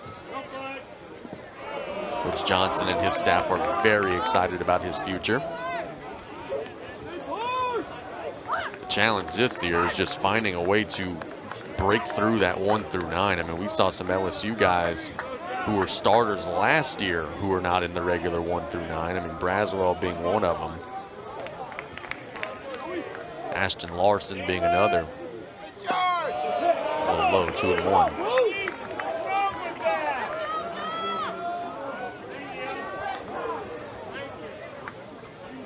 Bordelon walking a tightrope here. At some point, you got to figure those Tigers are going to get a timely hit. Just how many guys are going to be on base when they get it? And it's now 3-1. Ethan Fry is on deck, and he smashes lefties this season. I don't know that Bordelon's going to see him if there's runners at first and second.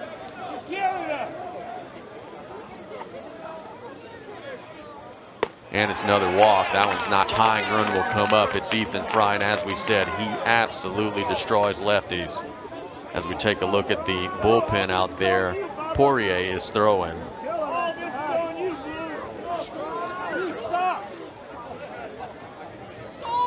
And I think Poirier is going to be making the move to the mound. There's Coach Herring on the slow trot. Bordelon did an outstanding job getting out of the bases loaded, jamming this, kind of throw some guys out there, trying to get them some confidence, whatever it may be. But in the 7th, now you're trying to win the ball game, and Poirier has been one of the Colonel's key relievers, making his 13th appearance. Does have a save, has worked 14 2/3 innings, has 18 strikeouts, but again, 13 walks. So control has been a little bit of an issue. Opponents are hitting .231 against him. They do have 5 doubles and 1 home run, and he's also hit 3 batters. So been a little erratic, but when he's in the zone, like a lot of the other Colonel pitchers that we've seen, he does have nasty stuff. Ethan Fry was in the on-deck circle. Sometimes the Tigers have pinch hit for Fry with a righty, but Fry's going to hit for himself here. So getting a vote of confidence from Jay Johnson, and he's had a good day at the plate. He's 1 for 2. He's got a hit. As we look at Coach Herring and his guys trying to get a huge win here for their program. Just for the morale, let everybody know, hey, we're building this thing the right way. It's low to Fry, 1-0.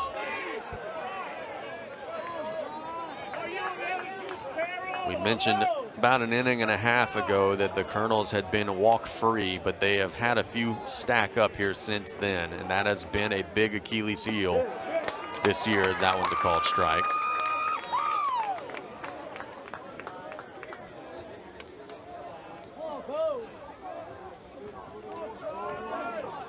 Ethan Fry has the power to change this game with 1 swing.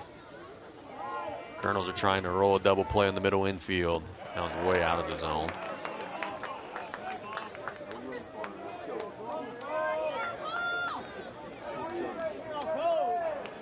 Dangerous spot here for Poirier. Don't want to fall behind 3-1, but you don't want to give a good hitter too good of a pitch here. Second hit of the game for Ethan Fry. And LSU continuing to apply that pressure as Stephen Milam will stand in. Good piece of hitting there from Fry. A good job by Jay Johnson showing some confidence in his righty, stroking it out there to right field.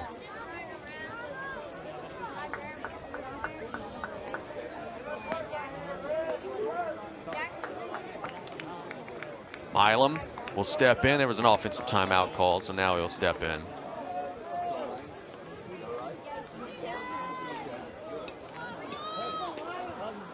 Pretty good night for the Southland Conference today. We mentioned that Incarnate Word got a W, but Southeastern has a lead over Tulane in the 7th, 6-3. UT Rio Grande Valley is leading Louisiana 9-7 in the 7th. So a couple of Southland teams are representing themselves well on the road. Here at home, Nicholls trying to get the signature win for the league, but it's a huge spot here with Milam standing in. And it's a ball, 1-0.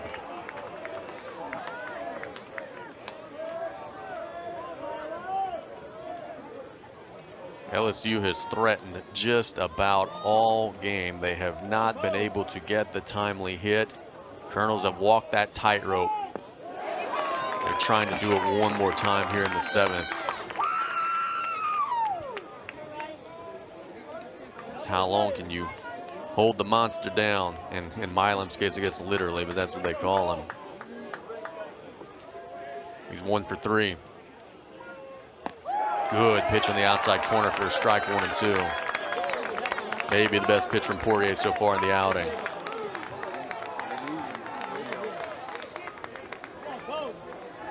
Take a look at the snap on this hook. And the Tigers are going to have the bases juiced again. See where he got hit. Oh, right in the chest. Okay, you see guys get hit in the elbow, the back, the legs, not often in the chest. And you see even Jay Johnson pointing there, right across the breast.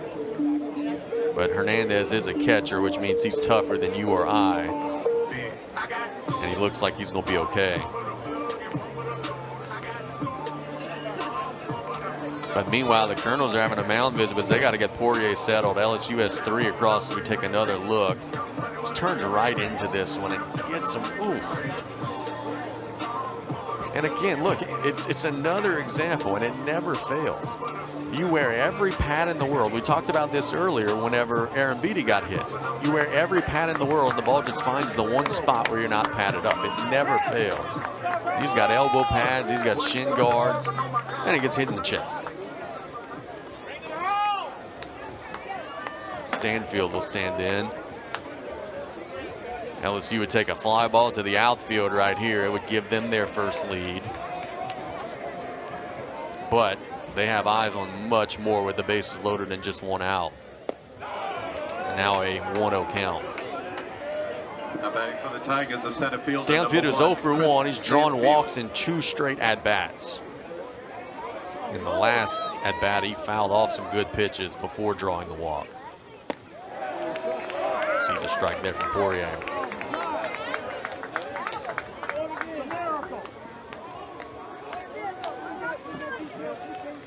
Nicholls trying to hang on and keep it tied. LSU trying to put a real crooked number on the board. Good pitch from Poirier to 1-2. Now the LSU fans grumbling at the umpire. The Colonel fans have been doing it the whole inning so far.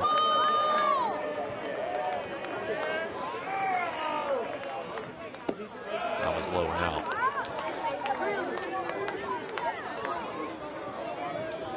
Two RBI hit from Jake Brown, an RBI hit from Stephen Milam. That's the 3 runs so far in the inning for LSU. But they're juiced for Stanfield with some good 2-strike hitting, and he has reached base safely 3 out of 4 times. We are in the top of the 7th inning. LSU has a 5 spot, trying to get greedy and get even more. The new Colonel pitcher is going to be Cole Semino. Is a guy that I'm actually familiar with. I have called some of his high school games. He's a local product from Assumption High School. He is a freshman from Napoleonville. Cole Semino. Good-looking prospect. The Colonels were really excited to sign him, and he's had some good moments this season. Native of Prairieville, freshman from Napoleonville, rather, and he is a 6'2", 205-pound freshman. On the season, Semino will be making his 13th appearance. He does have 2 saves, 17 1/3 innings. Pitch has allowed just 11 hits, 20 strikeouts, and opponents hitting just 172 against him. But, I mean, every pitcher so far, it's been the same thing. Walks are an issue. 13 walks and 17 1/3. So when he throws strikes, he's tough, but he's had a hard time throwing strikes. LSU has 5 across in the inning, and they're still trying to get more. Top of the order, Curiel will stand in.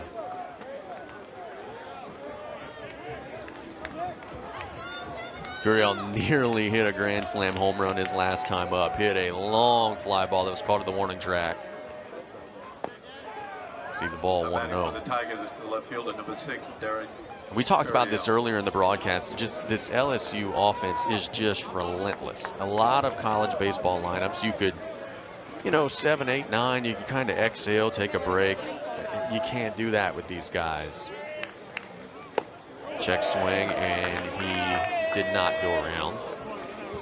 For example, 7-hole hitter Jake Brown, 2 RBI hit. 8-hole hitter Luis Hernandez hit by a pitch. 9-hole hitter Stanfield, 2 RBI hit. And it's the bottom of the order that has been making it happen in this rally for LSU, setting up the top now. Good called strike there.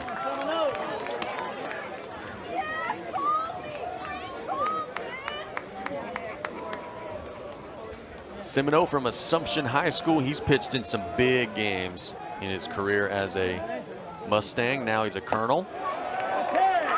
Good called strike there on the outside corner. He's coached by Jamie Cadu, whose son Parker Cadu was a multi-year starter here at Thibodaux. Coach Cadu, if you're watching this one, hope you're doing well. It's a little low and it'll be full. Catcher had a hard time finding the baseball there, but no advance.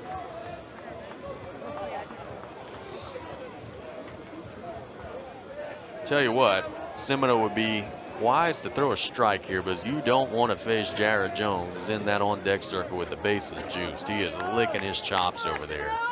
Well, headed on down the first. I was thinking as I saw the pitch, I said, bro, I thought that was a strike. It sure was. Curiel got fooled, and there's 2 away. Yeah, right at the knees and right down the middle. 2 down in the inning. It brings to the plate the 3rd baseman, number 22, Jared Jones actually started this inning for LSU with a strikeout. So Tigers have batted around. Colonel's got the first out. But then it was an LSU barrage where several straight reached safely in a row. That was into Jones.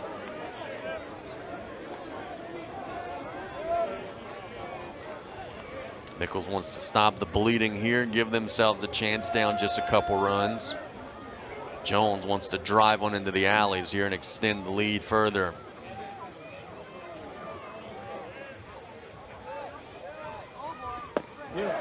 Strike right down the middle. He might have been taking one there.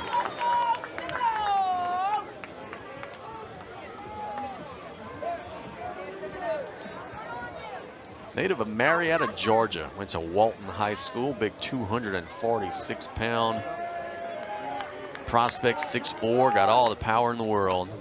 That was low. You've seen some towering home runs over the batter's eye at Alex Box Stadium. And the thing that he's done really well this season is he hits them out to all fields now. He was a big old pull hitter, but now the defense, in fact, for the Colonels, just playing him straight up. They know he hits to all fields now, including there. He takes a shot at right and fouls it off.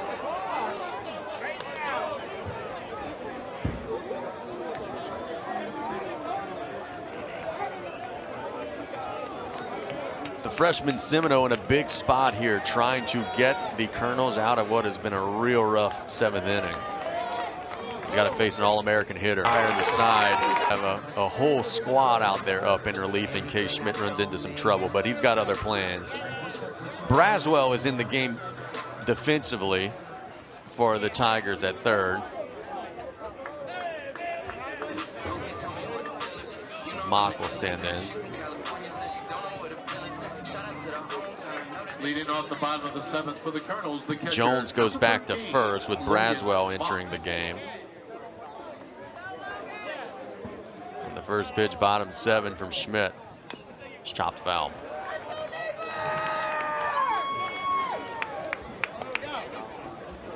Coach Jay Johnson's got to love the resiliency his guys showed in that 7th. It's been a frustrating night for them.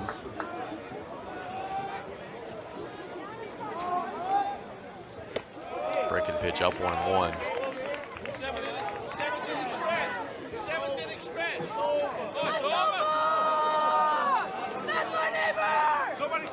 Swing and a miss there, 1-2.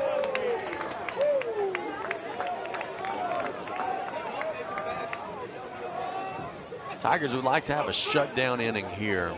Colonels have other plans, obviously. The 1-2 just missed. 2-2. Schmidt did have some Ks in the 6th, a couple of crooked Ks. How about the work of Semino in relief, getting out of the jam without further damage? Be a full count. Don't want to walk the 9 hole. Want to make him put this one in play.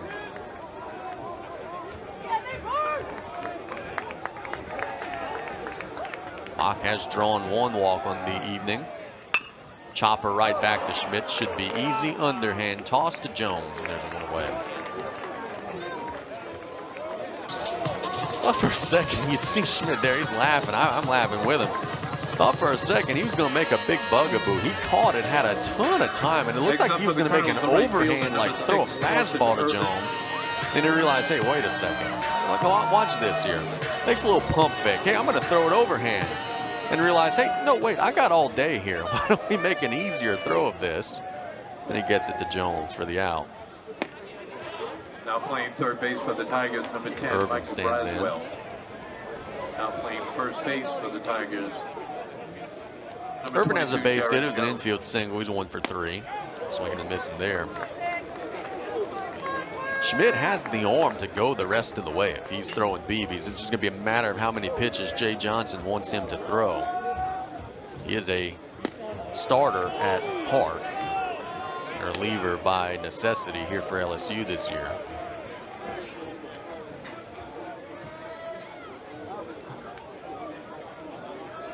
Irvin trying to get a 2-strike hit. Swing and a miss. Big strikeout for Schmidt. There's 2 away.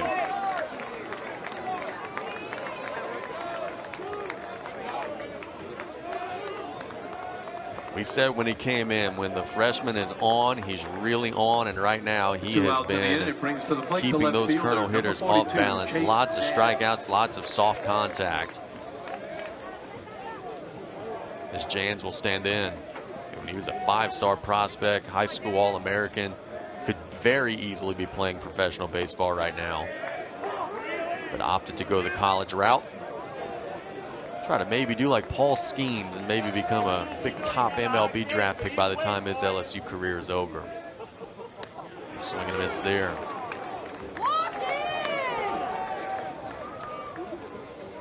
Catholic of Baton Rouge last season, his high school product, they won the national championship of high school baseball. They're always so dominant. Have a great team again this year, and he got a crooked K there. Boy, what an inning. Smith is humming them right now. He is going to try to carry that momentum here, but he's got to face Dickinson, Pearson, and Fry. It's going to be John Pearson.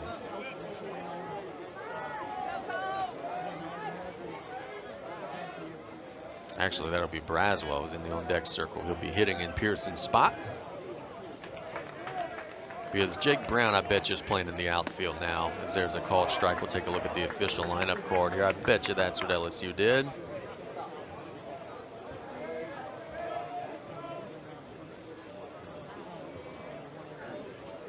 For the Tigers, the third baseman, number 10, Michael Braswell. Now Braswell will stand in.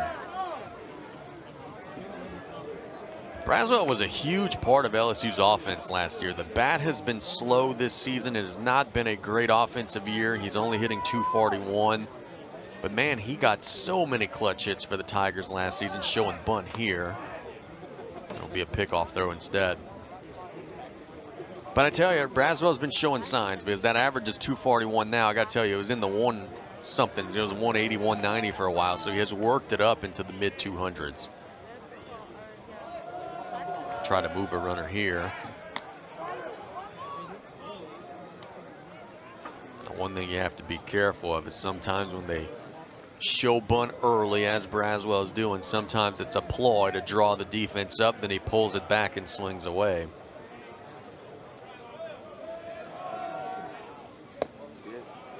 Sees a strike instead, and it's 0-1.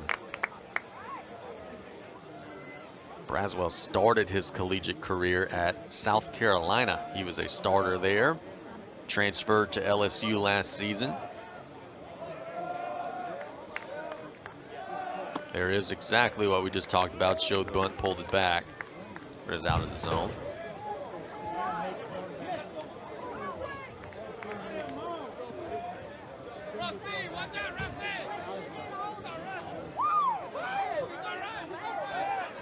For an offensively challenged Nicholls team that does not score runs in bunches, boy, you just figure they can't fall behind too much more. They're down 2, got 6 outs to play with. If LSU extends this any further, it might be too tall of an order. Good pitch there from Semino, and it's 1-2. Told you about some Southland Conference scores. We'll get you some SEC scores in just a second. A lot of midweek action around the league. Boy, a ton of SEC teams have played today.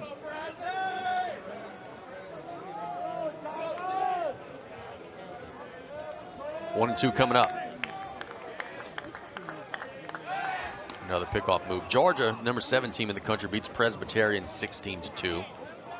Auburn, the team LSU is going to see this weekend, number 11 team in the country. They got a win over number 18 Georgia Tech, 9-8 out in Atlanta. So a good win for Auburn.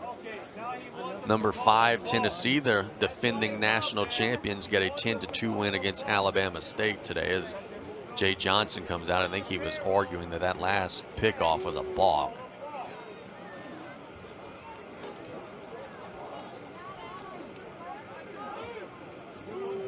That conversation going on. We continue the scoreboard. South Carolina, Paul Maneri's guys get a 13-3 win against USC Upstate.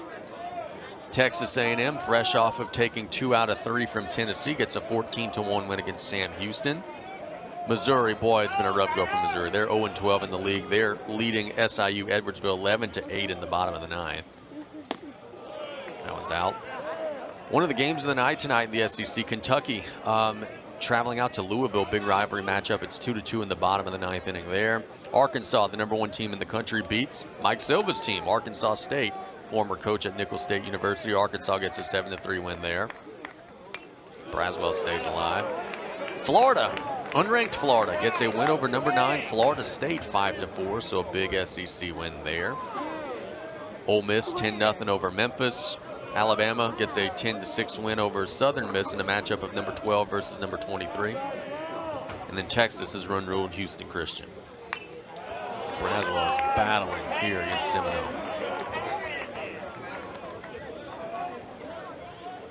You know, Braswell was an everyday guy in the lineup for LSU last year. He's kind of become a platoon player and an in and out guy. You know he wants to re-earn that spot. And having long, lengthy at-bats like this is one way that he could do it. This has been one heck of a fight. And if he draws a walk here or gets a base hit, I think that visiting first base dugout is going to explode.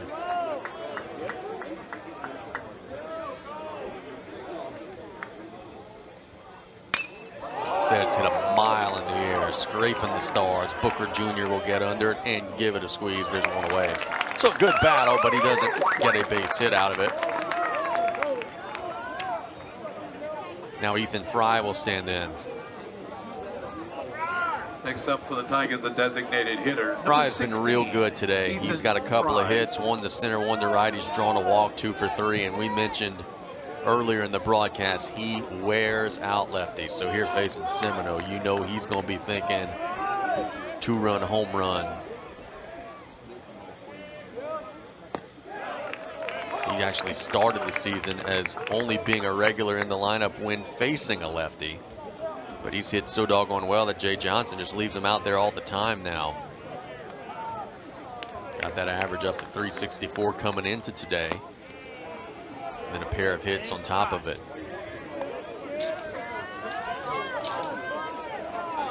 Talked about it earlier in the game, a guy who's just waited his turn. Boy, that's something you don't see much of. He didn't play much as a freshman or a sophomore, didn't go in the portal, waited it out, now getting his moment as a junior. Sees a strike there, 1-2.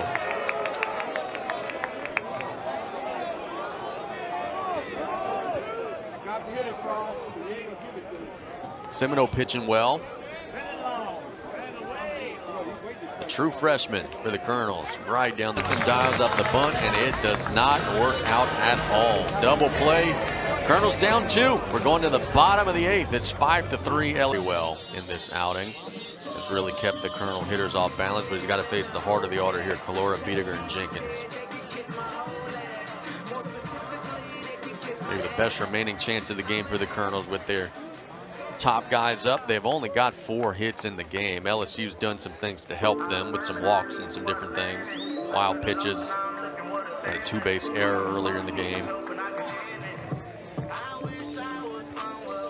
Leading off the bottom of the 8th for the Colonels, the designated hitter. Calora's 0 for 3.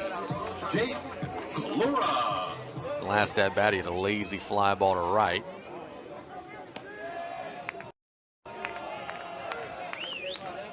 That one will miss.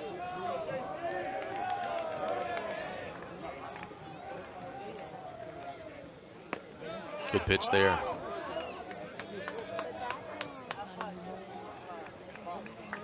Looks like it's Schmidt's game for now, that the bullpen activity is really settled for LSU.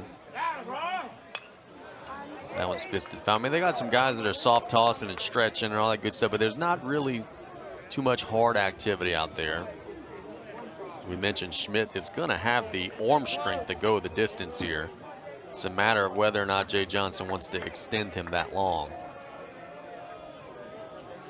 The 1-2. Got him. Big strikeout pitch there. He has been on since coming into the game. Schmidt has worked 2 1/3 now with 5 strikeouts, and that was a nasty pitch there to Calora. The first baseman, number 3, Aaron Biediger. As Biediger stands in.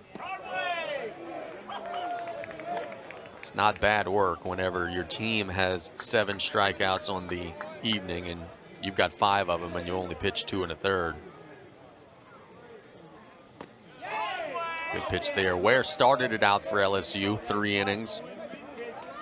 And Newt 2/3, Benj 1 1/3, and Schmidt 2 1/3 so far.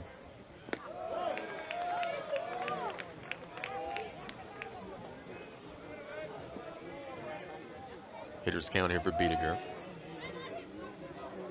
2-1. Here it is. Hard hit ball just to the left of the third base bag, foul.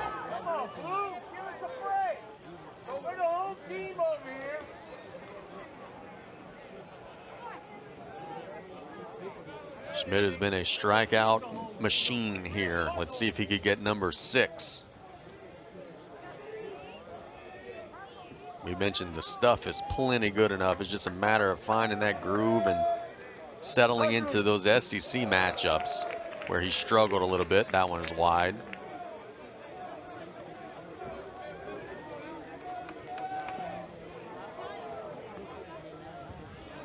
We have a full count pitch coming up.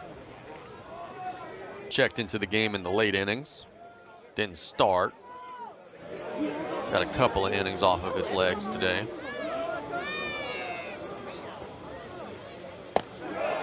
See the strike. He was hit by a pitch and also struck out. So he's 0 for 1. It's a fly ball to center, but Booker Jr.'s there. One away.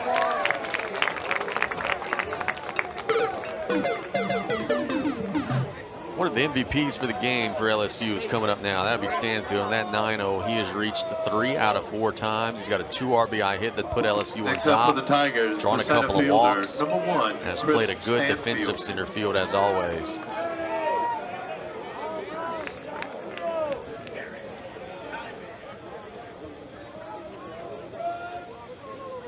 Ooh, nearly got hit there. Pitch from Van Kluster.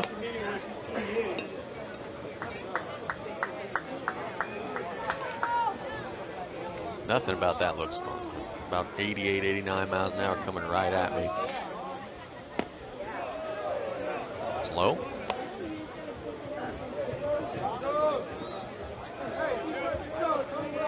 Stanford has worked 16 walks and has a 447 on base percentage. How about that for your 9-hole?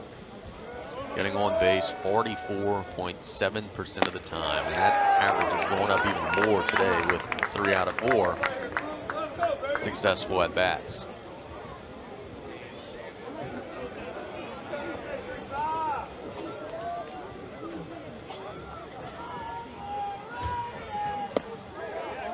Good pitch on the inside corner there, buckled him, and it's 2-2.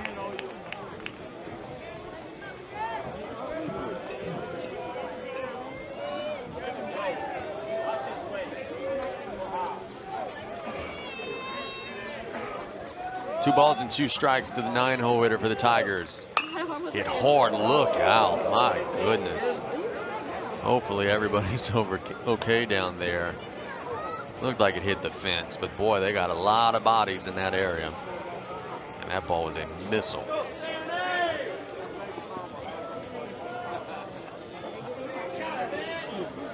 Big crowd, sold out crowd. Most of them have stayed with a tight ball game. Slow chopper and we'll do it again.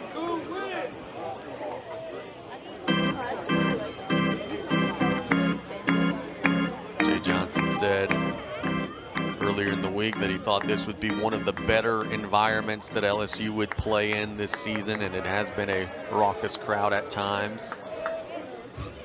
That one is skied in the air to left. Jans barely has to move. He'll give it a squeeze, and there's 2 quick outs for Van Kluster.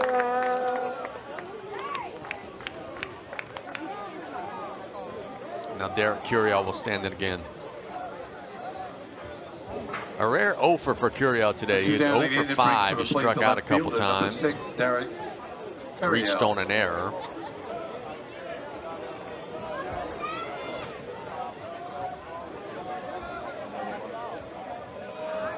Freshman sensation has been so good this season. You're going to try to salvage a hit here in his 6th plate appearance.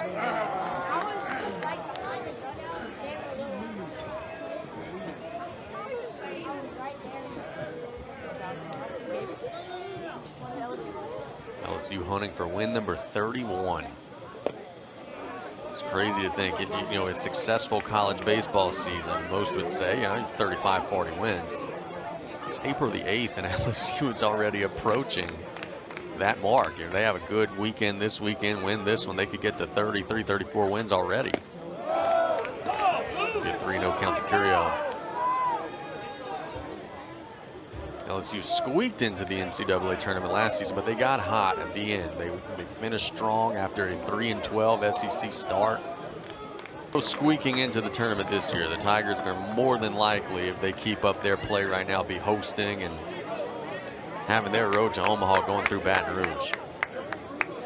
Now batting for the Tigers, the first baseman, number 22, Jared Jones. Jared Jones has a base hit in the first inning. He reached on an error, but he struck out 2 times in a row. He actually had a 2-strikeout 7th inning. You know that makes the Bear angry. We'll see if he could get a pitch to hit here. Instead of see a nice looking pitch for a strike.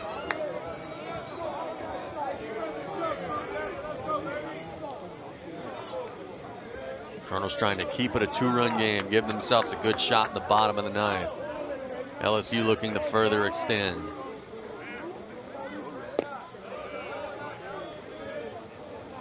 There are 2 outs, but it is the right part of the Tiger lineup with Jones and Dickinson. Curiel runs well over there at first base.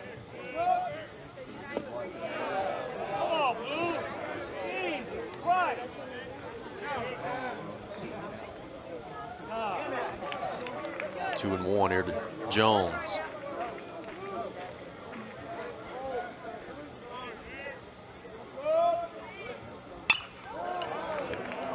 Into the night sky, but well out of play.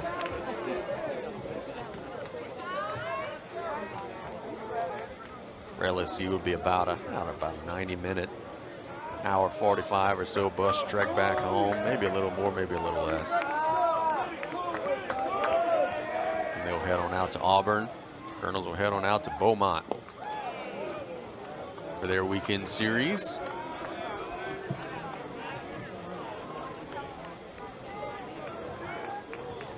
The runners will be going, or the runner rather, will be had to go a long way, lunged into the fencing area and came away with the baseball. Unbelievable play.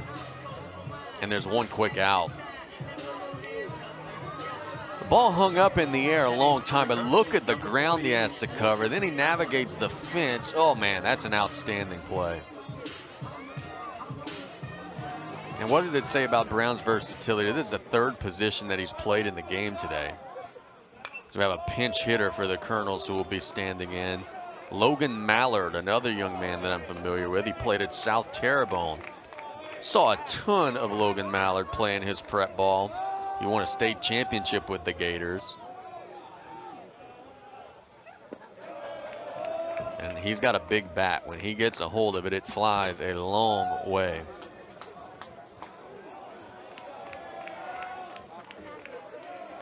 Mallard on the season is 3 of 22. Just hitting 136, but he's drawn a bunch of walks, as we see the graphic there. 5'10", 260 from Homa. He's got a 367 on-base percentage despite the 136 average because of all the walks he's drawn. And he's ahead 3-1.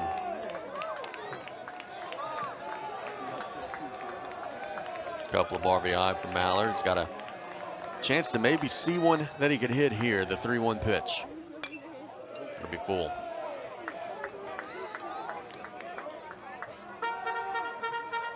Can't say enough about the work that Schmidt has done today for LSU.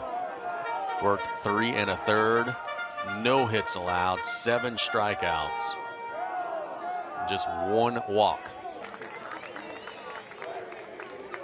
Mallard's a big boy. I don't know that he's going to be running for himself. In fact, there already comes the pinch runner. That'll be Andy Miller. But Mallard does his job. He gets in that bat and he reaches safely.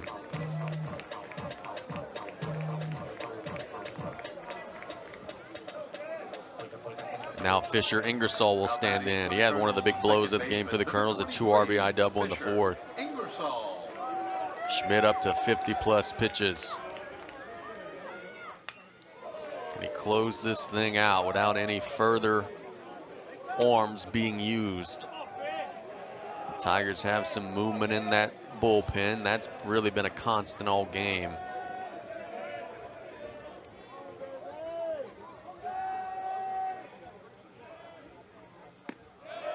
Just missed there, 1-1.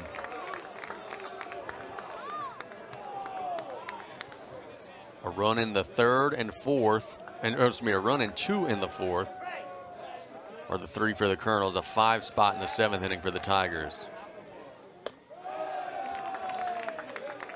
Schmidt will fall behind again.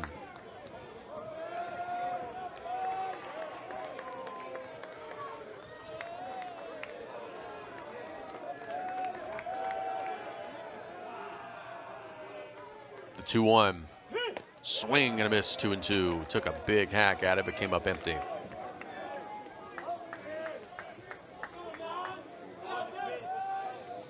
We have not seen a long ball today. Almost saw a grand slam earlier. It was just hit to the wrong part of the park. There's a short porch out there and right where you could get one out. Just got a piece of it there.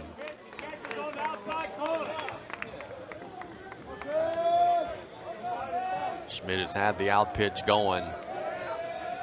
He's also recorded a lot of crooked Ks, a lot of looking strikeouts.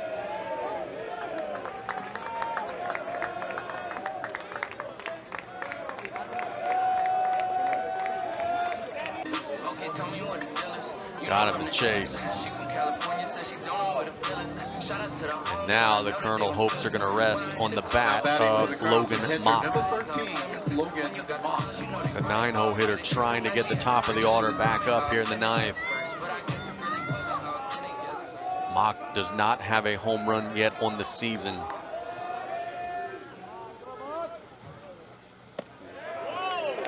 Just missed there. Schmidt was saying, hey, where'd that one miss? Looked pretty good.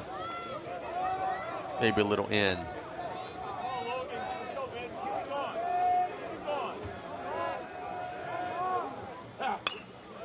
Foul into the street, and it'll be 1-1.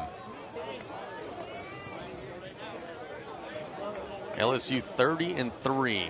The Colonels 12-20. Something's got to give. Somebody's going to get a win. Somebody's going to get a loss. Here the game very win